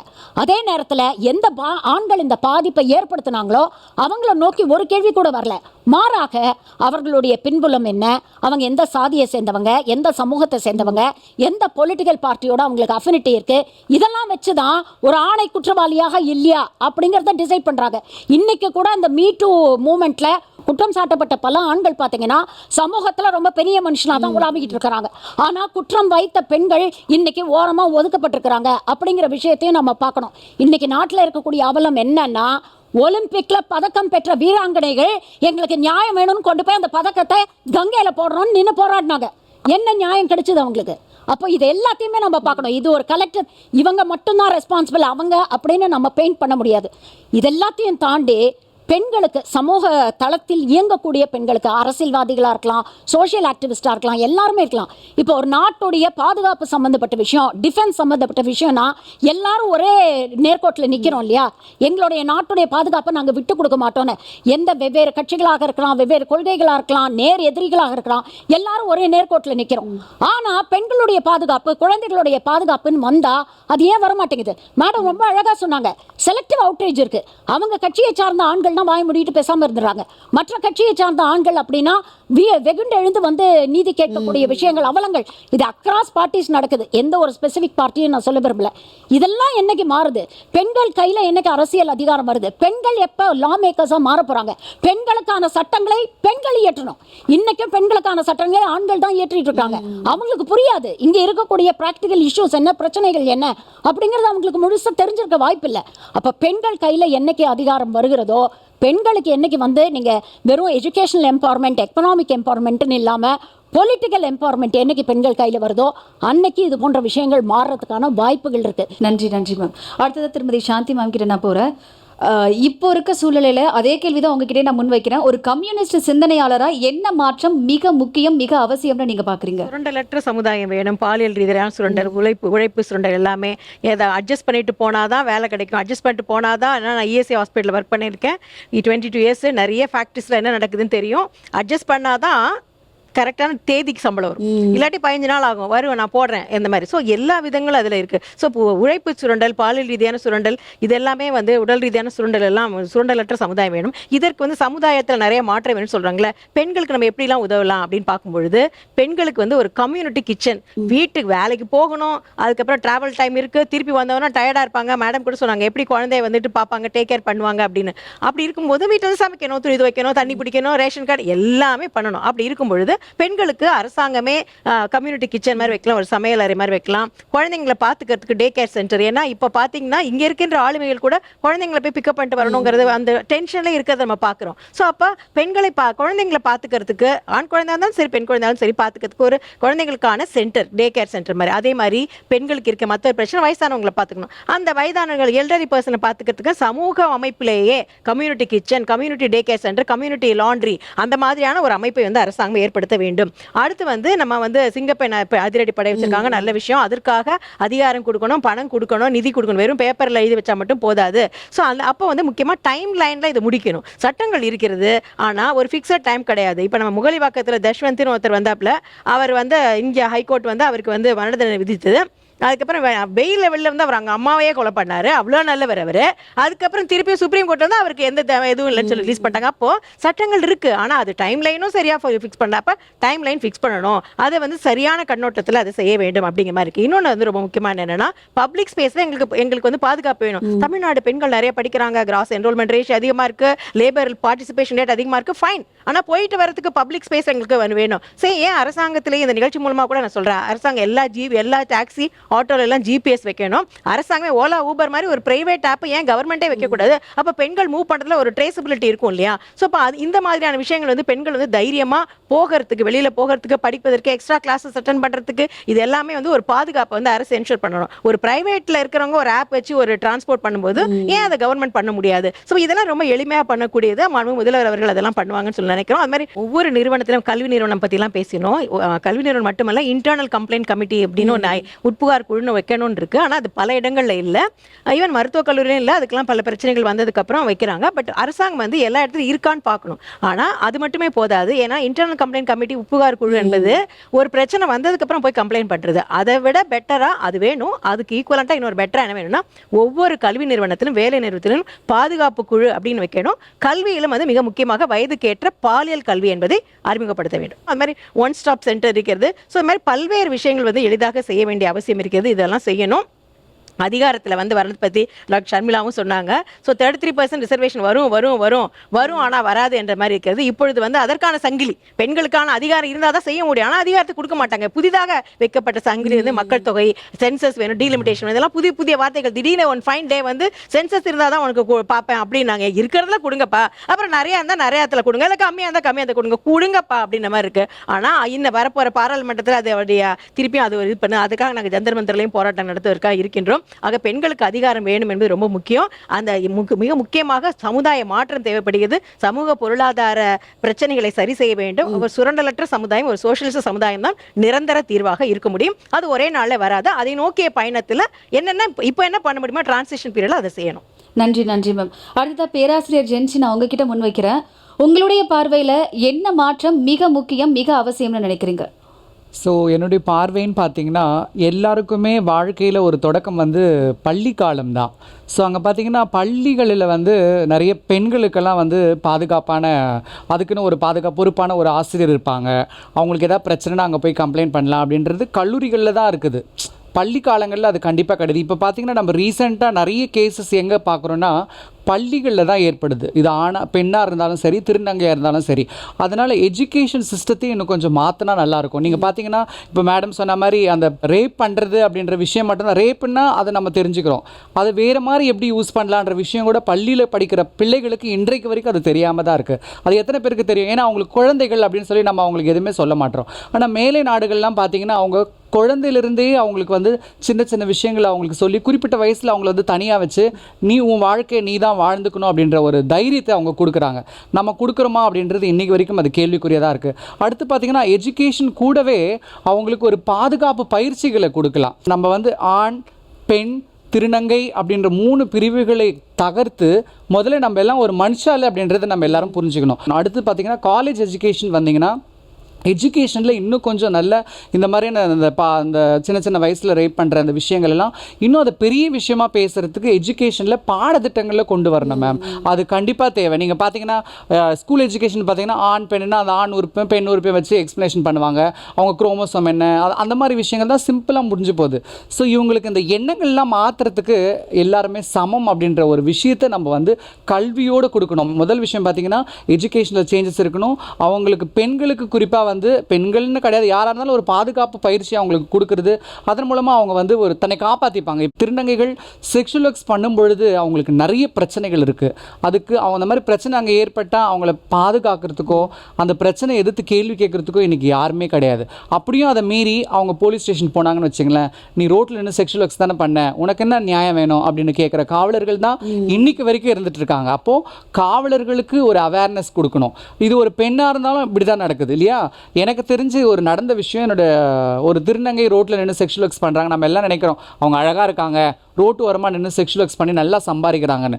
ஆனால் அந்த இடத்துல அவங்க ஆண் வர்க்கத்தால் அவங்க படுற பிரச்சனைகள், போராட்டங்கள், இன்னல்கள் எல்லாம் இன்ன வரைக்கும் மறைக்கப்பட்டு தான் இருக்குது. ஒருத்தன் வந்து அவளுடைய கழுத்தை வெட்டிட்டு, தலையை வெட்டிட்டு, கழுத்தையை கீறிட்டு, நீ வந்து என் கூட செக்ஸ் வச்சுக்கோ அப்படின்னு சொல்லி அவளை டார்ச்சர் பண்ணுறான். அந்த ரத்தத்தோடு, அது கஞ்சா அடிச்சிருக்கிற ஒரு பையன், அந்த ரத்த காயத்தோடு அவள் வந்து அவங்க கூட செக்ஸ் வச்சிட்ருக்கா. ஸோ இந்த விஷயங்கள் எல்லாம் அதை கடந்து அவள் போலீஸ் ஸ்டேஷன் போய் பேசும்பொழுது அவங்க சிம்பிளாக கேட்குற விஷயம், நீங்கள் ஏன் அங்கே போனீங்க, நீங்கள் ஏன் அங்கே போனீங்க, போலீஸுன்ற வேலை என்ன, அவங்க என்ன பண்ணணும், ஏன் நடந்துச்சு, அவன் என்ன பண்ணான் அப்படின்ற விஷயத்தை பாதுகாப்பை பற்றி பேச மாட்டோம். அவங்களுக்கு வந்து ப்ரொடெக்ஷன் கொடுக்கறதுக்காக எதுவுமே பேச மாட்டோம். ஏன் நீ அங்கே போன, அங்கே போக வச்சது யார், இந்த சமூகம் தானே. அப்போ அந்த போன இடத்துல இந்த பிரச்சனை அட்லீஸ்ட் நீங்கள் அவங்களுக்கு சப்போர்ட் பண்ணலனாலும் பரவாயில்ல, அது ஒரு ஹியூமன் பீயிங்காக மதித்து அதை ஒரு கேஸாக எடுத்து அவனை கூப்பிட்டு விசாரித்தா கூட அது எவ்வளோ பெரிய விஷயம் இருக்கும். அவன் இன்றைக்கி பண்ணிட்டான், அடுத்து இன்னொருத்தரையும் பண்ணுவான். திருநங்கையை பண்ணிட்டான், பெண்களையும் பண்ணுவான். படிக்கிற திருநங்கைகளுக்கு வந்து கண்டிப்பாக சப்போர்ட் பண்ணணும். அங்கே ஸ்டூடெண்ட்ஸு, கல்லூரியாக இருக்கட்டும், ஸ்கூல் எஜுகேஷனாக இருக்கட்டும், அவங்களுக்கு அப்யூஸ் நடந்துட்டு தான் இருக்குது. ரீசெண்டாக கூட பிரசிடென்சி காலேஜில் ஒரு திருநங்கை மாணவி சேர்ந்தா, அவளால் she is not able to continue her education. அங்கே இருக்கிற ஸ்டூடெண்ட்ஸ் அவளை வந்து ரொம்ப அப்யூஸ் பண்ண ஆரம்பித்தாங்க. அவள் நடக்கிறது, அவள் போகிறது வரதெல்லாம் பார்த்து அவளை கேலி கிண்டல் பண்ணதால் அவள் அங்கேயே வந்து தடை செய்யப்பட்டாள். அப்படி கேலி கிண்டல் பண்ணான்னு போய் அதை வெளியில் சொல்லும் பொழுதும் அதை யாரும் பெருசாக எடுத்து பேசிக்கிறது கிடையாது. அப்போ எப்படி அவங்களுடைய ஒரு சாதாரண ஒரு மனுஷனுக்கு எஜுகேஷன்ன்றது ஒரு அடிப்படையான ஒரு விஷயம், அந்த அடிப்படை கூட எங்களுக்கு கிடைக்க மாட்டேங்குது மேம். அப்புறம் எப்படி இந்த சட்டங்கள் எங்களுக்கு கிடைக்கும்ன்றது எனக்கு கேள்விக்குறியாக தான் இருக்கு மேம். கண்டிப்பாக எஜுகேஷன்லேயும் சரி, காவல்துறையிலும் சரி, ஒரு முக்கிய மாற்றம் வேணும்னு நீங்கள் முன் வச்சிருக்கீங்க. ரொம்ப நன்றி மேம். அடுத்தது சமூக செயற்பாட்டாளர் ஷாலினி மேம் கிட்ட வர, இப்போ இருக்க சூழ்நிலையில் பெண்கள் இந்த விஷயத்தை ஸ்ட்ராங்காக நீங்கள் மைண்டில் வச்சுக்கோங்க. ஏதாவது ஒரு விஷயம் நடந்ததுன்னா நீங்கள் இதை இப்படி தான் எதிர்கொள்ளணும்னு சொல்லிட்டு அவங்களுக்கு ஒரு அட்வைஸ் சொல்லணும்னா நீங்கள் பெண்களுக்கு என்ன சொல்லுவீங்க? நிறைய இப்போ நடக்கக்கூடிய கொலைகள், அதாவது ரேப் அண்ட் மர்டர், இப்போ திருவள்ளூரில் கூட பார்த்தீங்கன்னா ரேப் அண்ட் மர்டர். அவன் ஒரு கூலி தொழிலாளி, வேறு மாநிலத்துலேருந்து வந்திருக்காங்க, அவங்களுக்கு காசு கிடையாது, பணம் கிடையாது, is not gonna come out easily legally. அவனுக்கு அந்த இடத்துல இது பண்ணால் நம்மளுக்கு மரண தண்டனை கொடுப்பாங்கன்னு தெரியும். அப்போ கான்சிக்வன்ஸுக்கு பயம் இல்லாமல் அவன் எப்படி என்ன பண்ணுறான்? அப்போதான் போதை அப்படின்ற ஒரு விஷயம் சொல்கிறோம்ல, அப்போது கஞ்சாவோ மெட்டபெட்டைன் மாத்திரையோ இல்லை அவங்க சொல்லக்கூடிய குடியோ அந்த இடத்துல அவங்களுக்கு அந்த காக்னிஷனே எது டிஃபெக்ட் பண்ணுது. நான் அப்படி பண்ணால் எனக்கு இது நடந்துடும், ஏன்னா எல்லாமே வக்கர மனசில் இருக்கும், ஆனால் எல்லாமே அதை இம்ப்ளிமெண்ட் பண்ண மாட்டான். ஆனால் அந்த வக்கரத்தை இம்ப்ளிமெண்ட் பண்ணி நான் மாட்ட போகிறேன்னு தெரிஞ்சே மாட்டுறானா, அந்த இடத்துல அவனை சிந்திக்க விடாமல், கான்சிக்வன்ஸுக்கு பயப்படாமல், முன்னே நான் சொன்னது இம்ப்யூனிட்டி, அரசு எதுவும் பண்ணாது, போலீஸ் எதுவும் பண்ணாது, அது பணக்காரங்களை கூட வச்சுக்கலாம். ஆனால் ஒரு ஏழையை கூட அது ஏன் அப்படி யோசிக்க வைக்குதுன்னா அந்த போதை. அப்போ அந்த போதை இன்னொன்று சொல்லும் போது சைடு எஃபெக்ட்ஸ் ஆஃப் பான் பேசியே ஆகணும். பான் இஸ் அவைலபிள், பட் இந்தியன் கல்ச்சரில் சிங்கப்பூரில் அவைலபிள், அமெரிக்காவில் அவைலபிள், எல்லா இடத்துலையும். பட் இந்தியன் கல்ச்சரில் பான் ஆல்ரெடி அவன் மேல் என்டைட்டில்மெண்ட்டில் இருக்கான், ஒரு பொம்பளோட உடம்பு என்ன வேணால் பண்ணலான்னு இருக்கான். அப்படிப்பட்டவங்க கிட்ட போய் நீ பானை கொடுத்தா அதோட சைடு எஃபெக்ட்ஸ் இருக்கு, ஃபெட்டிஷிஸ்ன்னு இருக்கு, பர்வர்ஷன் இருக்கு. அதில் தான் போய் இந்த 80 வயது பாட்டியை பண்ணுறது, குழந்தைகளை பண்ணுறது பர்வர்ஷன். அப்போது இது குறித்தான ஸ்டடீஸு, சோஷியலாஜிக்கல் ஸ்டடீஸு தமிழ்நாட்டில் நடந்திருக்கான்னா ரொம்ப கம்மி. அந்த ரிசர்ச் நடக்கிறது இல்லை, சோஷியல் ஸ்கூல்ஸே அந்த ரிசர்ச் நடத்துறது இல்லை, அதை பற்றி பேசுறது இல்லை. அப்போது இந்த மாதிரியான ரிசர்ச் ஓரியன்ட் மெத்தடாலஜி தான். அப்புறம் இப்போ நான் 3 வருஷமாக இப்போ என்னால் என்ன பண்ண முடியும், எனக்கும் பெண் குழந்தை இருக்குது, I'm also scared of what happen to her, பயத்தில் தான் இருக்கும் எல்லாரும். அப்போ நம்ம என்ன பண்ணுறோன்னா 3-4 வருஷமாக நான் how to raise our boys, பெண்களை வளர்ப்பது எப்படி இல்லை ஆண்களை வளர்ப்பது எப்படின்னு எல்லா ஆம்பளைங்களுக்கும் உட்காந்து கிளாஸ் எடுத்துகிட்டு இருக்கேன், ப்ரொஃபஸர்ஸ்க்கு எடுத்துகிட்டு இருக்கேன், ஸ்கூல் டீச்சர்ஸ்க்கு எடுத்துகிட்டு இருக்கேன். இளம் வயது 10 பருவத்தை ஆண்களை உட்காந்து சொல்கிறோம், உன்னை எது இது வேலையை செய்ய தூண்டுது? அவன் சொல்கிறேன், இன்னொரு ஆண் என்னை பார்த்து நீ ஆம்பளையான்னு கேட்டால் அந்த நேரத்தில் போய் ஒரு பொண்ணை ஏதாவது பண்ணணும்னு தோணுது. இன்செக்யூரிட்டியில் தான். அப்போ அந்த இன்செக்யூரிட்டியா, போதையா, என்ன உன்னை பண்ண வைக்குது? இல்லை உங்கள் வீட்டில் உங்கள் அப்பா உங்கள் அம்மாவை டார்ச்சர் பண்ணுறத பார்த்து நீங்கள் டார்ச்சரை நார்மலைஸ் பண்ணிட்டியா? இந்த மாதிரி விஷயத்தெல்லாம் கேட்குறேன். ஒரு ப்ரொஃபஸர் இருக்காரு, அவர்கிட்ட நான் சொல்கிறேன், பெரிய யூனிவர்சிட்டியில் நான் கிளாஸ் எடுக்கிறேன், இது பாருங்க ஒய்ஃபோட பெர்மிஷன் இல்லாமல் ஒய்ஃபை தொடக்கூடாது அப்படின்னு சொன்னால் அப்படின்னு சிரிக்கிறாங்க. யாரெல்லாம் இன்டெலெக்சுவல்ஸாக இருந்து இந்த சொசைட்டியை திருத்தணும்னு நம்ம நினைக்கிறோமோ அவர்களே பர்வர்டட் மைண்ட் செட்டில் தான் இருக்கா. அப்போது என்ன பிரச்சனை? இந்தியாவில் த கான்செப்ட் ஆஃப் மேன் இருக்குல்ல, மேல் என்டைட்டில்மெண்ட், அந்த இறைவி படத்தில் கடைசியில் எஸ்.ஏ. சூர்யா சொல்வார், நான் ஆம்பளடா, நான் நினச்சா என்ன வேணால் பண்ணலான்டான்னு, அதை நொறுக்கிட்டோன்னு வைங்க, அதை நொறுக்கிட்டு இல்லை யூஆர் அன் ஈக்குவல் பர்சன், ஒரு ஆணையோ பெண்ணையோ திருநறையோ யாரையும் தொடக்கூடாது, you can't do like this அப்படின்ற ஒரு கல்ச்சரை உருவாக்கணும். ஆனால் உன்னுடைய மைத்தாலஜிலேருந்து, உன்னுடைய படத்துலேருந்து, உன்னுடைய அரசியல்லேருந்து எல்லாமே பொம்பளைங்களை அசிங்கப்படுத்துகிற மாதிரி இருந்தால் கல்ச்சர் எப்படி மாறும்? நம்மளுடைய குழந்தைகளை எப்படி யூஎஸ்லாம் குழந்தைங்க வெளியே போய் டக்குலாம் விட மாட்டாங்க. They constantly monitoring. As a parent you have to monitor what is happening to your child.